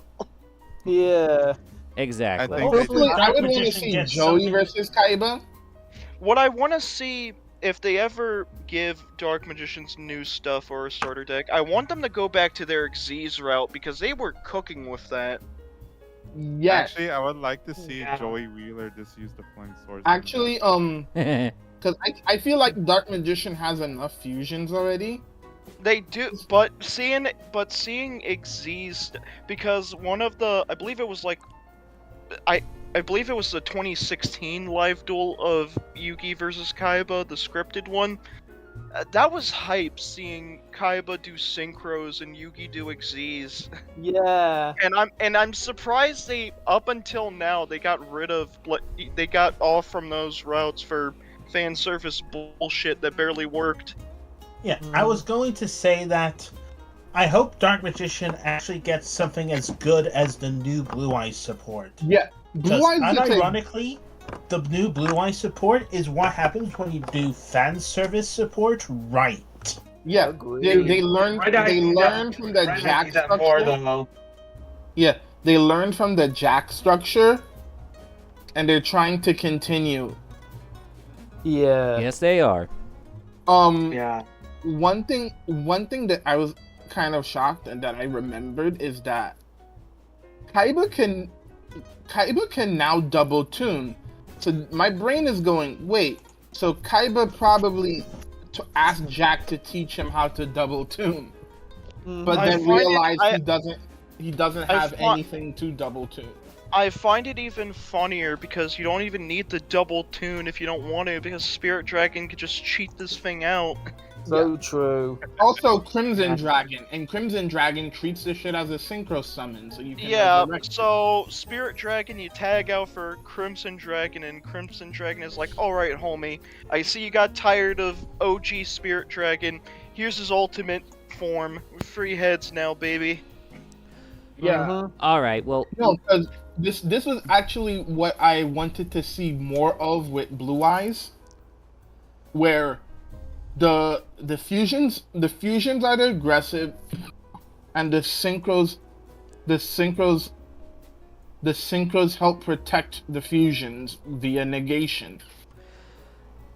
Okay, well, let's go ahead and move into the next topic. I was actually going to bring up that structure deck later, but it doesn't matter. Yeah, like I said, I apologize for that. It's fine. Me too. I try my hardest to keep everything organized so that we have plenty of time to get everything ready beforehand.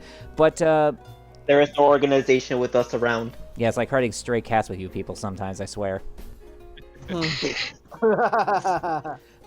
Listen, basically. I got reminded of scripted duels, and I was like, yeah.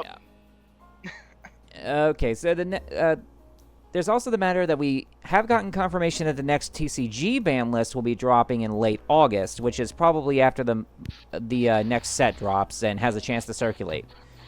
I'm hoping that It's way too because late it- for a new ban list. Yeah, but I think they're doing it hoping- after nationals. I think that's why. I think the I find it funny. Like, Lorcana has a new set somewhere in August, and Yu-Gi-Oh's just like, yeah, well, we got a new ban list in August. I'm hoping that because of the timing of it, it's gonna be a crucifixion list. 'Cause we are due It has to be. If Snake Eyes doesn't get hit, if some other broken, busted archetypes don't get hit on a massive scale, then this will be for... Can we get Protoss and Colossus banned and Link Rebo back to a degree? Maybe... We'll see. We can't have any more of that shit. We'll see I what was gonna happens. say that it would make complete financial sense to completely gut Snake Eyes. It will be just a ban on typical we hit 3 OXS random and cards Coke maybe ban list. enough, but to keep the player base happy. It just depends on what's gonna be doing well during these times of national EQs and all that. Because then it's isn't Fiendsmith coming out right now? I believe. Yeah, it is. Well, So that means Fiendsmith is gonna be the new tier 0. We're all gonna be like, oh well, Probably. we just start the Well, problem well, again. the thing... The thing is with Fiendsmith is that they're not as Snake Eyes is, but flashable and annoying. You cut out. Yeah, you cut out a Yeah. bunch. Not so much. I mean, Okay, I thought that was just me. I thought that was just me. Yeah. Is impressive when if Snake are Man, Yeah, hate to say it, man, your connection's really bad. But I can make out... Yeah. We can barely hear you. I can at the very least make out what he means. I kept getting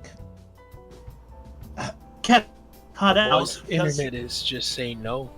Oh my god! Right. The Konami gods are stopping you, Connor. They know, like, you cannot. Nah, skip it it. will be the typical ban I'm list. saying ban that list. Fiendsmith isn't that broken without Snake Eye. Okay. Yeah, Jesus, but Konami. Okay, now that Yeah. came out clearly, but earlier you were turning into fucking you're turning into a Megatron. robot, man. All right, so let's Yes, I infected him with the protogen virus. let's go ahead and get the Master Duel stuff out of the way because that's there's quite a bit to go through and I can blaze through that pretty quickly. First off, they got a ban list that went into effect yesterday.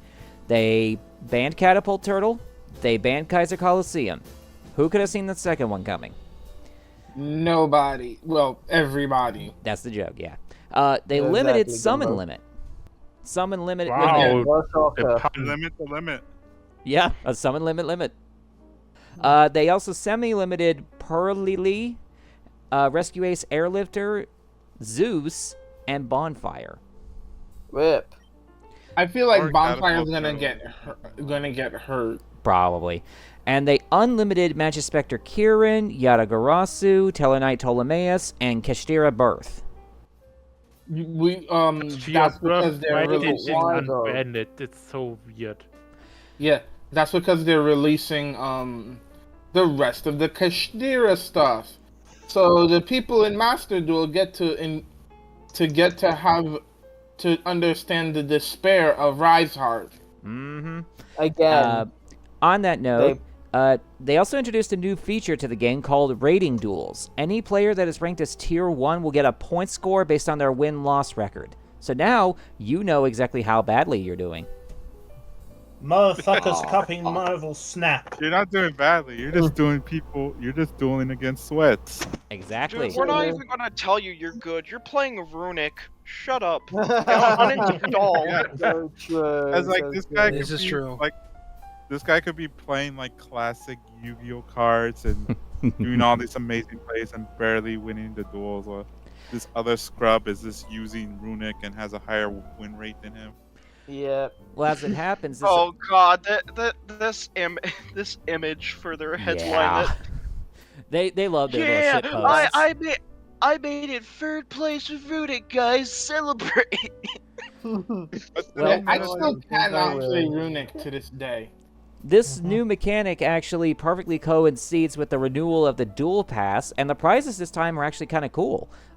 You can get a Ponix icon, a Sacred Runic's wallpaper, a bonfire mate, and that's where the one bonfire event.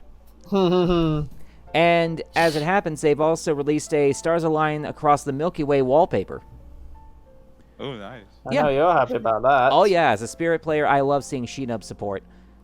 Then again, Shino Birds never really lacked as far as exactly artwork went, so this is honestly nice. It's beautiful. Wait, as far as what? As far as their artwork. Oh, okay, I never heard that. I didn't hear that bit. It's fine. I guess the connection's getting a little buggy for everyone. Let's try and power through this then before Big Brother Discord decides to disconnect us. No, don't disconnect me, Big Daddy Discord. Yeah. No. Don't say that again, Raven. That's just going to be a repeated joke here. Also another show title. Don't get me started on my own daddy joke. Let's not. They've also given us 2 tryout duel events. The Time Travel 2010, which uses the OCG's official ban list and card availability list from November 13, 2010. And the Skull Invitation event, which is exactly what you think it is. Both players have Skull Invitation on their board from the moment they start the game. Yeah. Oh yes, I saw videos where people just played Trick Stars. Yup. Now, nice. Please don't give Trickstar people new ideas because. Well, this isn't a new idea, but you figure a deck that already specializes in burns and loves milling your opponent's hand and burning even more with Lycoris, paired it up with a Skull Invitation or two, and that's just yikes. That's the only time you'll ever want to play Droll and Lockbird on your own turn. Yeah. No, there was actually a kid online that actually put Clashing Souls in Trickstar, and I'm like, wait, Clashing Souls, isn't that the card where it's like, oh, you have to pay you and your opponent have to pay 100 life points? 500? 500, and it's to power up any one of their battling monsters, and it's a chicken race per se. Essentially, yes, and because your opponent would have fewer life points since they're playing against Trickstar, it makes sense. Now, here's a quick list of all the new products they have coming out. Structure Deck Origin of the Galaxy, which is just a pile of Galaxy Ice cards, obviously. Secret Pack versus New Challenger, which has Vanquish Soul, Deskbot, and Gizmek cards. Secret Pack Warrior of Seething Anger, which, as Reborn mentioned, has the new Keshtira and some Gate Guardian support. Selection Pack Victory in Progress, which gives Rite of Aramisar, Diabelistar, Snake Eye, Punk, and a couple of hand traps a new place to be. Selection Pack Lord of Dimensions, which has Zark, General Pendulum cards, Sky Striker, Val Monica, and a few Fire King cards. Selection Pack Xyz of Explosions, which is a major Xyz focus pack, including stuff for Raid Raptor, Number F0 and 38, Generator, Time Thief, all those good stuffs. And I'm actually working on a Generator deck that can summon Dyson Sphere. Oh, yes. Okay. Good on you, man. Isn't Dyson Sphere generic? It is, but it's a rank 9. It's like literally the bad Generator rank 9, is the only. 9. Yeah, Generator is literally the only deck that can summon Dyson Sphere without for the negging moment. 2 billion. For the moment. And Selection Pack Eternal Partners, which has Yubel, Centurion, Watt, and Shinob cards coming. Neat. So I am very happy about that. Now, again, ban list season, the OCG ban list got its ban list on July 1st. They also banned Catapult Turtle and Kaiser Coliseum. Go figure. They have limited Perform H Plush Fire with Errata, Magispector Kirin, Beatrice, SP Little Knight, Snake Eye Ash, number 40 Gimmick Puppet of Strings, Sangen Summoning, and Summon Limit. Sangen Summoning, I feel like that's gonna eventually happen to the US soon. Like, same. Wait, what's Sangen Summoning? It's one of the new That's Tenpai cards. Tenpai field spell. yeah, it's basically the thing the for field. Tenpai that says you can't respond to whatever we do. Yeah. Too, as far as puppets being put on a list, I'm surprised they didn't just hit Nightmare already. Well, the only reason I really even pay attention to the OCG list is because, like, half the changes they make end up being on the TCG list, so it gives us a good preview. Let's see. They also semi-limited Blaster, Redox, Tidal, and Tempest. Never mind, I hate this list. Come on now. Dragon Rulers at 2. As well as Spiral, Quick Fix, and Bonfire. Yeah, But see, guys, I like the Dragon Rulers did nothing at 1. What are they going to do at 2 copies each? yeah, see, Quickest heel turn in Yu-Gi-Oh history here, people. yeah, like we don't need y'all haven't had your proper childhood trauma unless you can face the Dragon Rulers. Yeah. I was mean, mostly that's mimicking the typical idiot who makes Right the back. takes. 1 minute. Take your time. And they also unlimited back to 3 Glow Up Bulb, Ib the World Chalice Justiciar, Thunder Dragon Colossus, Predaplant Ophrys Scorpio, and Time Seal. Okay. Time Seal's doing nothing anyway. Not really. I like how everyone was afraid of Time Seal, like, oh, it's gotta be broken. Then it's like, wait, it's a trap card that only skips the next draw phase, not what's about to happen, not the draw phase that's going to currently happen, because rolling shenanigans. Yeah, like God, this is awful. I still think even then you would still rather want drastic drop off over Time Seal. Yeah, realistically. True. Yeah, this ain't the anime. So as far as Isn't that right, Yugi? So as far as new product, Battles of Legend Terminal Revenge is officially out, and the only card I need out of that whole pack is the new full armored Utopic Ray Lancer. I don't care about anything else. They've already got the Infernoid stuff. Nice. Yeah. The only real thing that I wanted from Terminal Revenge I already got was the Flame Crime. Oh yeah. Let's see. And we all know why I wanted Flame Crime. Of course, yeah.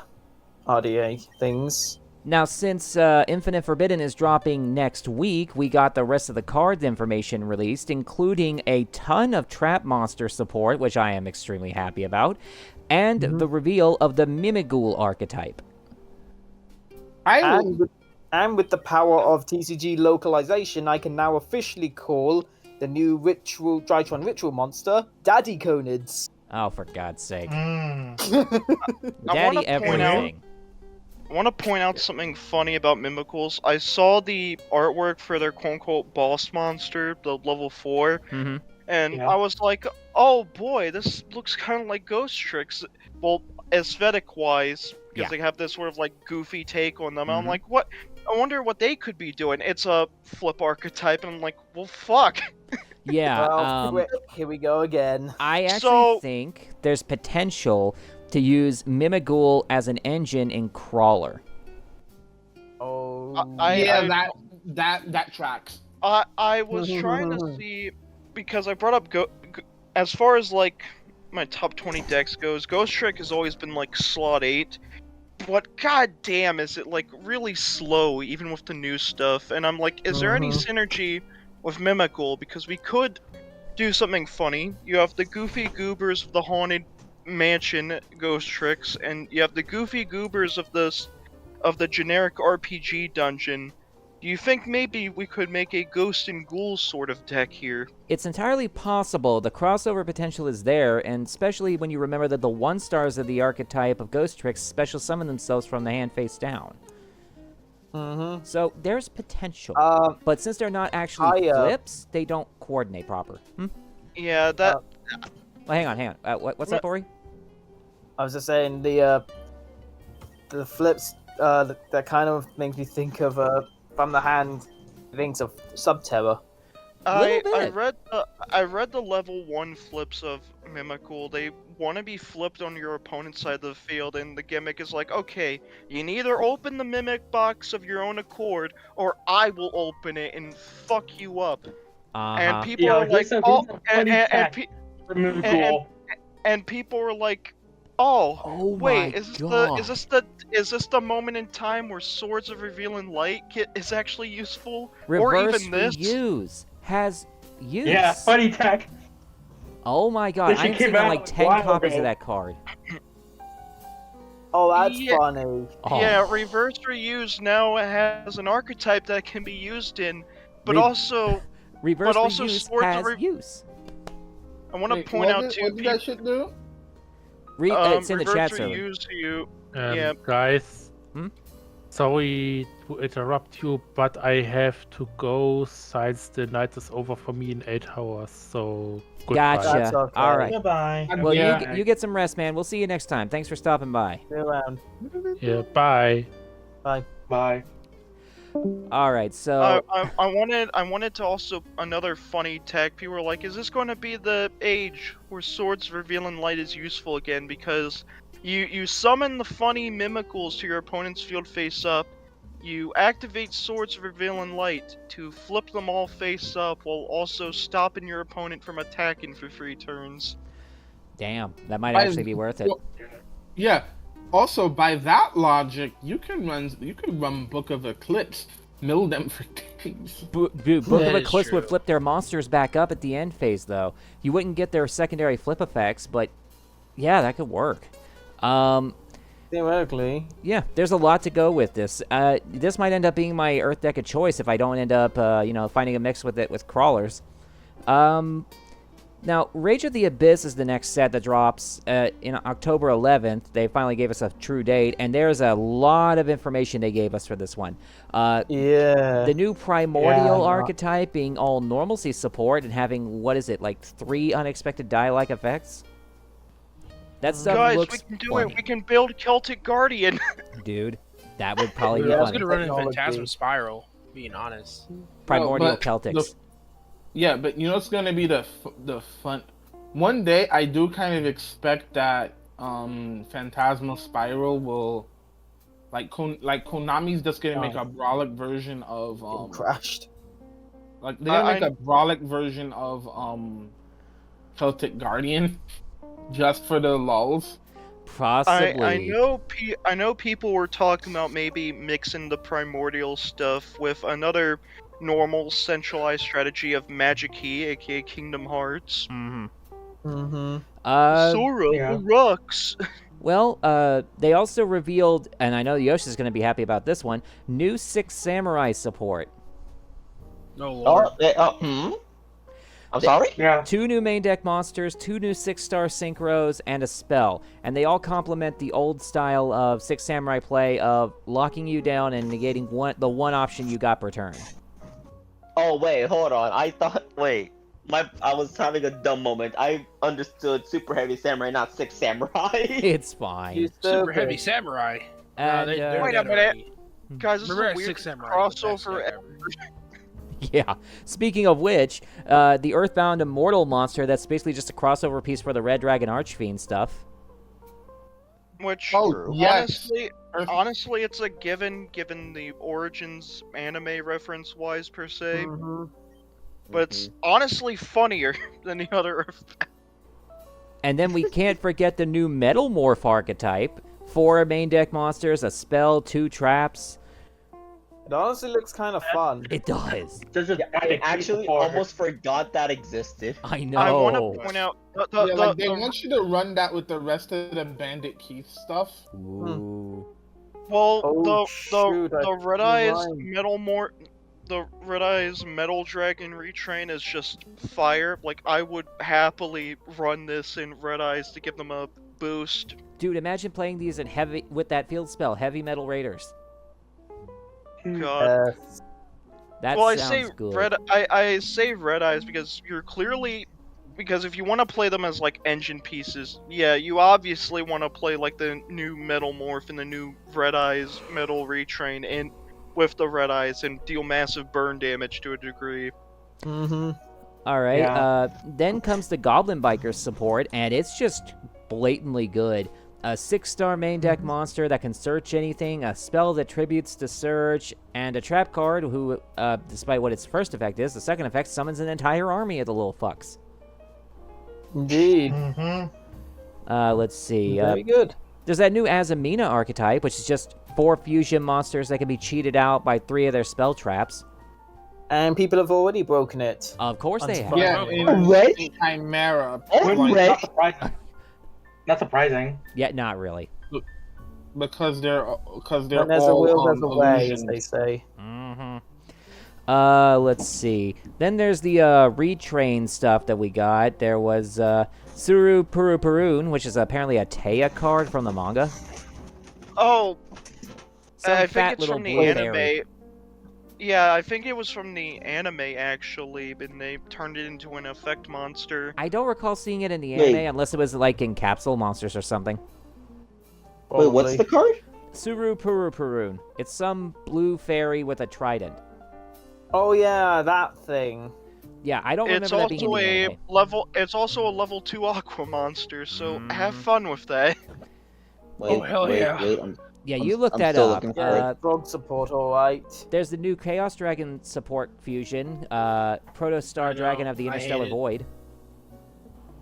I hate it. There's the trashy Dream Absorber Battle Style Hand Trap, which, eh. And New then, of Union course, the new support. Sharks. Oh yes. Yay. Union Yes. Pilot. Union Pilot. Union Pilot basically just says, "Summon Cyber Dragon Infinity." Pretty much.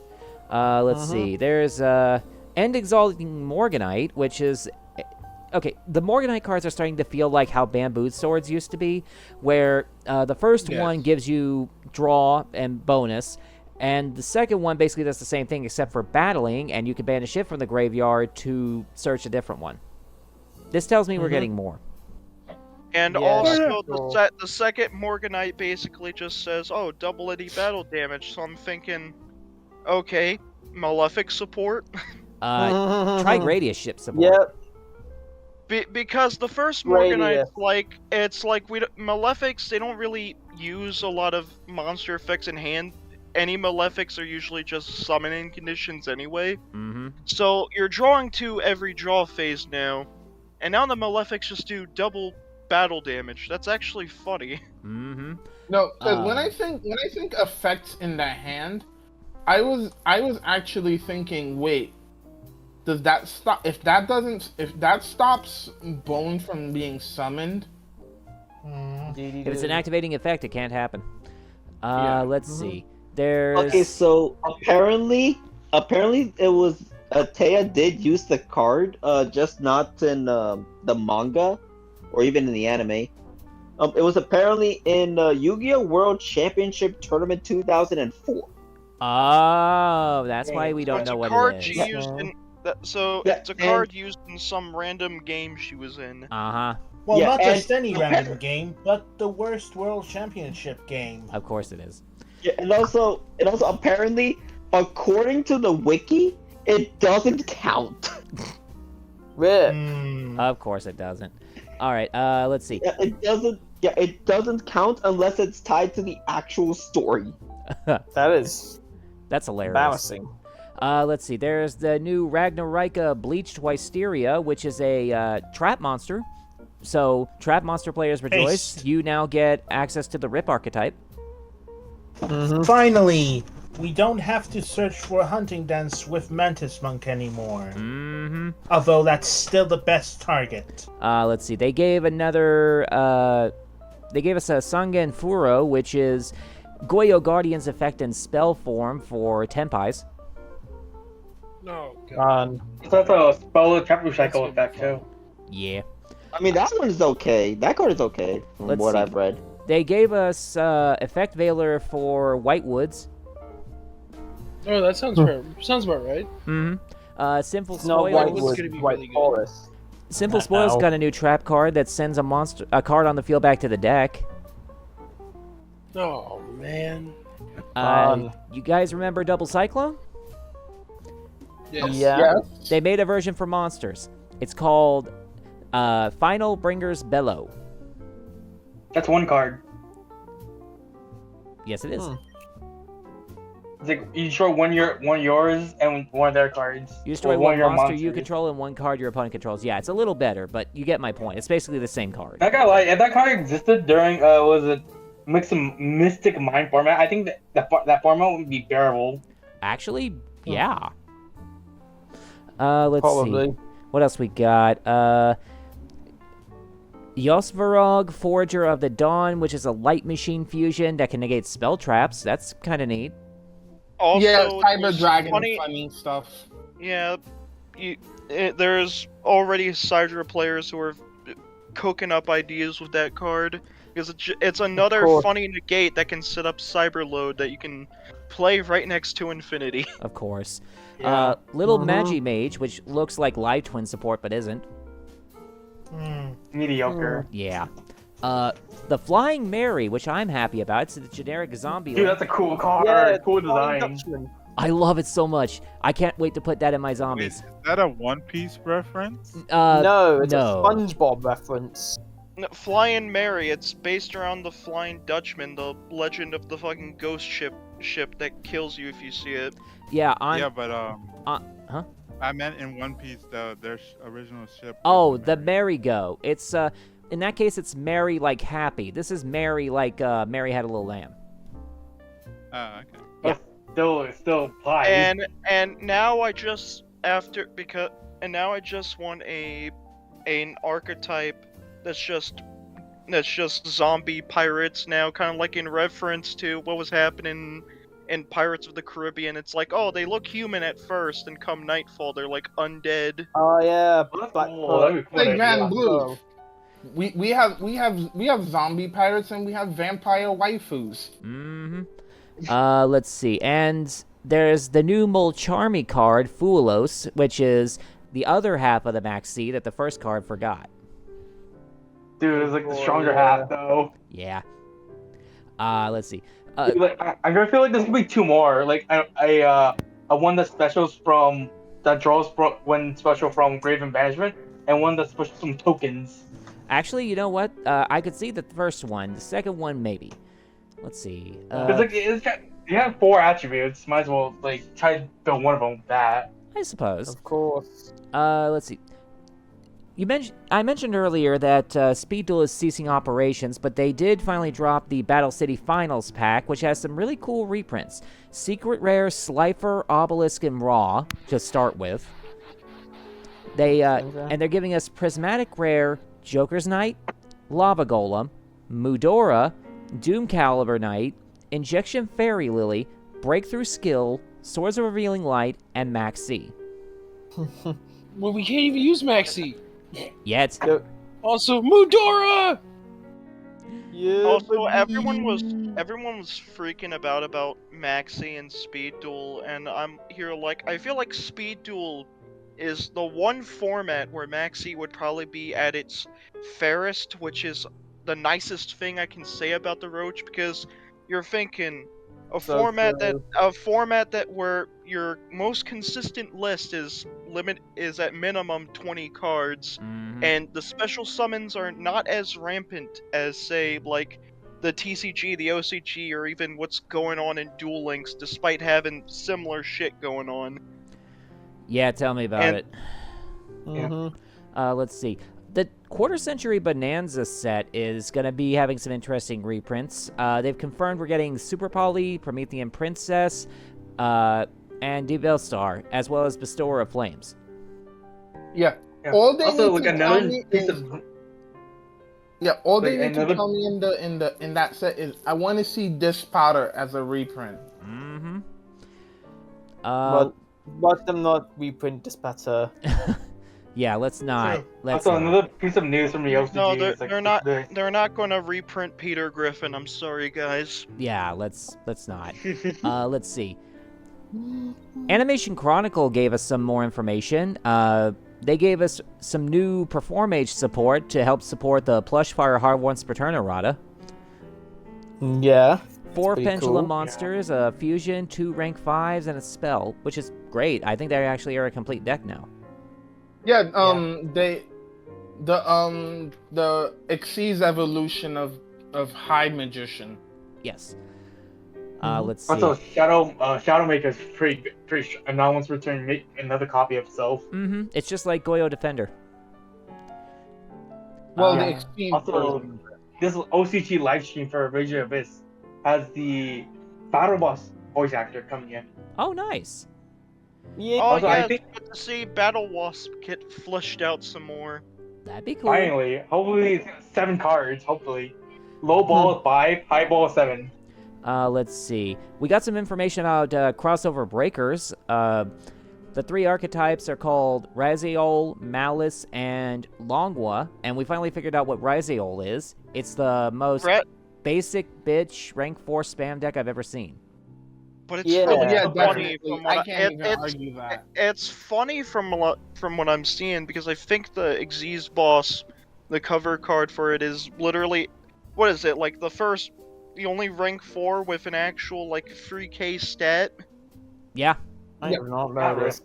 Not really. It's just not there's crazy interesting. bots. The type and attribute combos are cool, but it basically plays like Raid Raptors if they didn't go above rank 4. They can't go above rank 4. Exactly, that's So what you I'm saying. can't even run Zeus in the deck. I mean, it's funny, but I wish it was more interesting is what I should say. Yeah. Though I'm interested in Malice though, because there's a whole. Have we ever gotten an Alice in Wonderland archetype before? Not that I can don't think think of. we had. But the name Malice, I kind of like. They're cybers, so you're thinking they're all like fucked up variants of malware, but with the Alice in Wonderland twist. That'd be neat. You know that they're gonna rarity bump the frick out of this deck. Of course. Also, I love the art for Malice's ace. That's the cover card. Let's see. We got some information about the V-Jump promos. Chorozo, the Magista Spirit, the little 4-star fusion, adorable little ball of awesome. Yes. It's literally the cutest thing I've ever seen. I'm like, holy shit, I must run this yesterday. It's a fantastic card. Her V-Jump promo is pretty good. And I'm glad Pretty decent. I'm glad lore-wise it is not like that fucked up cat thing from that one fucked up magical girl anime. Yeah, no. Madoka. You don't have to deal with that. Nothing with Madoka one? Magica. Let's see. There's also the Performapal Sky Magician Girl, which is meant to work with the Magician hand spells. But we all know where that bitch is going. Of course. Yeah, one card. Yeah, normal summon, effect, sends, and Trick Clown, revive, take 1,000, link 2 into Close Sky. Here we go again.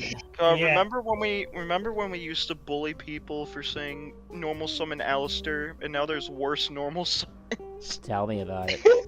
And because this is what I expect to happen. Like, the Whitewoods are going to find her, and they're going to keep her in her basement, only letting her out to do Fiendsmith combo. that sounds a lot more perverse than you make it out to be. But again, there is the fact that Dark Witch used to be ran in extra deck marks because she could be summoned under Rivalry of Warlords. Oh yeah, that's right.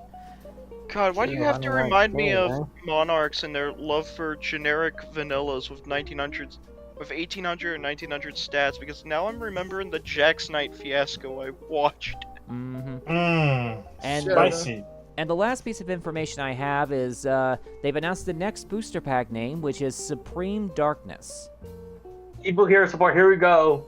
About time. No, you know what I'm expecting in this next set.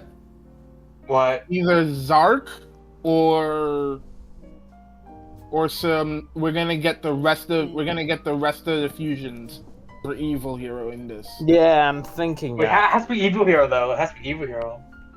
Evil Hero Zark or or Evil Hero. And Or that, you, Or they could go the base down and finally adapt Forbidden Beasts. Maybe. Oh man. Well, that was all I had for news for the card game stuff. We made it. We're a little past due, but we made it. We did it. We did Let's it. go. So, there is one thing I was going to bring up earlier. It's not really news, but it is something that kind of makes me happy. You remember how I went on about the Red vs. Blue final season and how they couldn't get the original voice actor? Well, there's a guy redubbing the season with a guy who sounds almost identical to the original Caboose. That is pretty cool. It's a passion project. He's going to be releasing it soon, I believe, and I am snatching that up the first second I get. If it costs anything, I am going to pay it. That is a passion project I fully support. Of course. Yeah. You should. Right. I think I'm gonna hit the hay now. Yeah, you're kind of running behind a little bit, actually. That's fair. Yeah, you go ahead and go to bed, man. Curious about, because one of my managers had to get a national invite, so he'll be gone next week. He's gonna work one day, and then he's gonna be there at nationals for Yu-Gi-Oh. Cool. So, Oh yeah. I was gonna. He was just like, Kenny, do I drop like $600 for a Fiend Sith engine to add to my deck, or do I just go in there with Runic and ruin everyone's day? I'm just like, either way, you're gonna have to do something if you want to top. Just don't be that guy. He's like, but Kenny, I have to be that guy. I'm like, oh no. Here we go. Here we go. I hope my segment from earlier wasn't like too. No, wasn't dude, you're like too over the time. Something I want to get into, but my crew is like, we already play Yu-Gi-Oh, Goat and Edison and Modern. We also play Commander and Magic the Gathering. Why would we add a third card game? And like, I mean, did you already forget what I said at the end of the Lorcana segment? May I go into something? I was actually gonna comment about the City of Trigger situation I remarked about last month. Oh, right. You know what? Go ahead, and then right after that, we'll give Connor his opportunity. Okay, mine is brief. Basically, there is no solid news. The good news is that the Gurren Lagann and the other Studio Trigger properties are still licensed out because one of the gacha games that are currently out are still running, and it does have the Gurren Lagann series as one of the characters, so it hasn't failed. But the 35th anniversary of SRW is coming out soon. So we're gonna figure out for sure next year if all the Trigger properties are dead or not. Basically. Well, that's fantastic. Thanks for keeping us posted on that. Yeah, I'll let you know. All right, Connor, you're up. Right. First things first, I want to talk about the other 3 episodes of Series 14 of Doctor Who. First is Rogue, the one that was written by the 2 head writers of the 2nd season of Loki. And it was actually pretty good, because, paced well, fun villains, good representation for once. And, spoiler alert, I think it's funny that aside from Dawn Bubble, the best episodes from this season weren't written by its head writer. Speaking of the head writer, there's The Legend of RWBY Sunday and Empire of Death. Right, so there's Legend of RWBY Sunday. All this time there was this woman that's been appearing throughout the season, and the episode revolves around that, and it's had some good mystery and build-up, and some more development for characters like Ruby. Let's see where it ends up, and it kind of blows the Empire of Death. I mean, it's not the worst Doctor Who finale, not in a realm where Battle of Ranskorav Kolos and The Name of the Doctor both exist. But man, Empire of Death was just a disappointment. The villain dies like a bitch, despite the supposed threatening presence he has. And while there are moments like the Doctor allowing to be more emotional and all that, well, it's just kind of badly paced and awkward. And now for my overall thoughts on this season. I mean, it's not bad. After going through the Whittaker era, anything could really be better. But, oh man, well, there's some big misses here as well. Particularly the ending, which is sadly standard fare for Russell T. Davis's work. He just doesn't know how to end things. And secondly, I want to go over Marvel Snap. Mainly the new metagame involving a card called Aurashem. Aurashem is a 7-power, 7-cost card with the ability to at the start of a game, give you 1 extra power in max energy, and then he shuffles 12 random cards into your deck. So, to compensate for the fact that he's shuffling essentially a brand new deck into yours, people began to run staples, like Shang-Chi and Enchantress. Then they run cards like Darkhawk because he gains power for each card in your opponent's deck because of mirror matches. And of course, cards that work with cards that didn't start out in your starting deck, like Quinjet and Mockingbird. Quinjet reduces the cost of all cards that didn't start in your deck by 1 cost, at the minimum of 1. And Mockingbird loses 1 cost for each card you control that did not start out in your deck. It's probably one of the most fun metas around. Certainly a lot better than the infamous Galactaloth meta. I'm done. Fair enough. So, we're running a little bit behind, but does anyone got anything else they want to talk about real quick? Just real quick, you go ahead. No, I said not that I know. Go ahead. Ignis. Okay. Well, I do want to say real quick that, like, I don't remember if I brought this up before, like, the podcast even started. Well, maybe in the pre-show time, I don't know. But I've been barely keeping up with Gotchard. Mm-hmm. At this point, the Lachesis is the only reason I've been keeping up. I'm gonna be honest, I want to like Gotchard, but the story is just kind of getting a little nonsensical now. Like, it's starting to get back on track, but the real only reason that I'm even watching Gotchard is because I keep looking for opportunities to see Dread. I think the Dread suit is the best suit in the show. I love the recent episode where we just saw Sabimaru just stand on business. And take down the Dread. I love it. Like, the Dread suit in and of itself is so goddamn creepy and impressive. It is my favorite suit out of the whole show. There is no comparison anymore. Yeah. I think that's supposed to be the contrast. Dread is supposed to be unnerving. Yes, I just wish that, instead of doing what they're currently doing with it, they just put somebody competent in it and make it a genuine threat again. Yes. I would pay so much money for a copy of that suit for myself to wear. I would go to...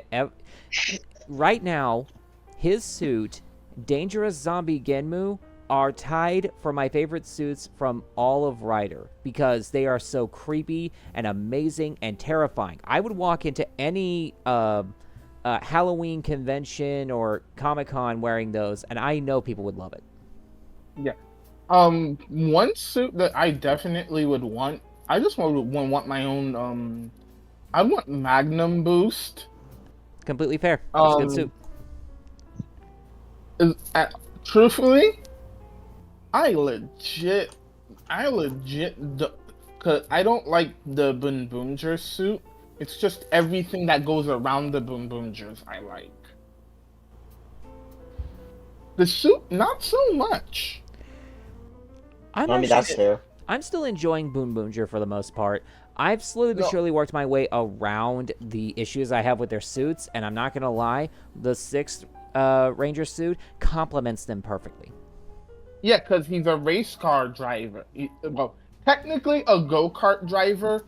Bundy is supposed to be based on a go-kart. Yes, close enough, same difference, it's fine. But yeah, they work well together. I love them. Yeah. One of the things that we're supposed to have is a repair station. Interesting. Like a hauler truck, a train and a hauler truck. Interesting. We might see that soon then. Yeah. And we're finally gonna get another team upgrade. I don't like the idea of constant single ranger upgrades. It makes sense in King Goger. It does not make sense in Boon Boonger. Well, maybe they'll find a way to complement it and make it work. Yeah. But another thing. The Daybreak's upgrade in the movie. Haven't seen it yet.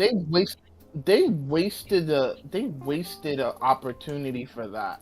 They should have repainted Crosshopper. That would have been cool. And 10-liner for that. Obviously. So, now that we got all that chatter out of the way, we're reaching 2.5 hours, so is there anything else we want to talk about before we call it a night? No, pretty good.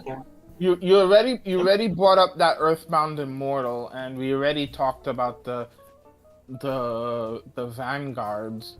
All right, then I guess we can call it a night then. Yeah, so let's call it a night. Yeah. Good night, kids.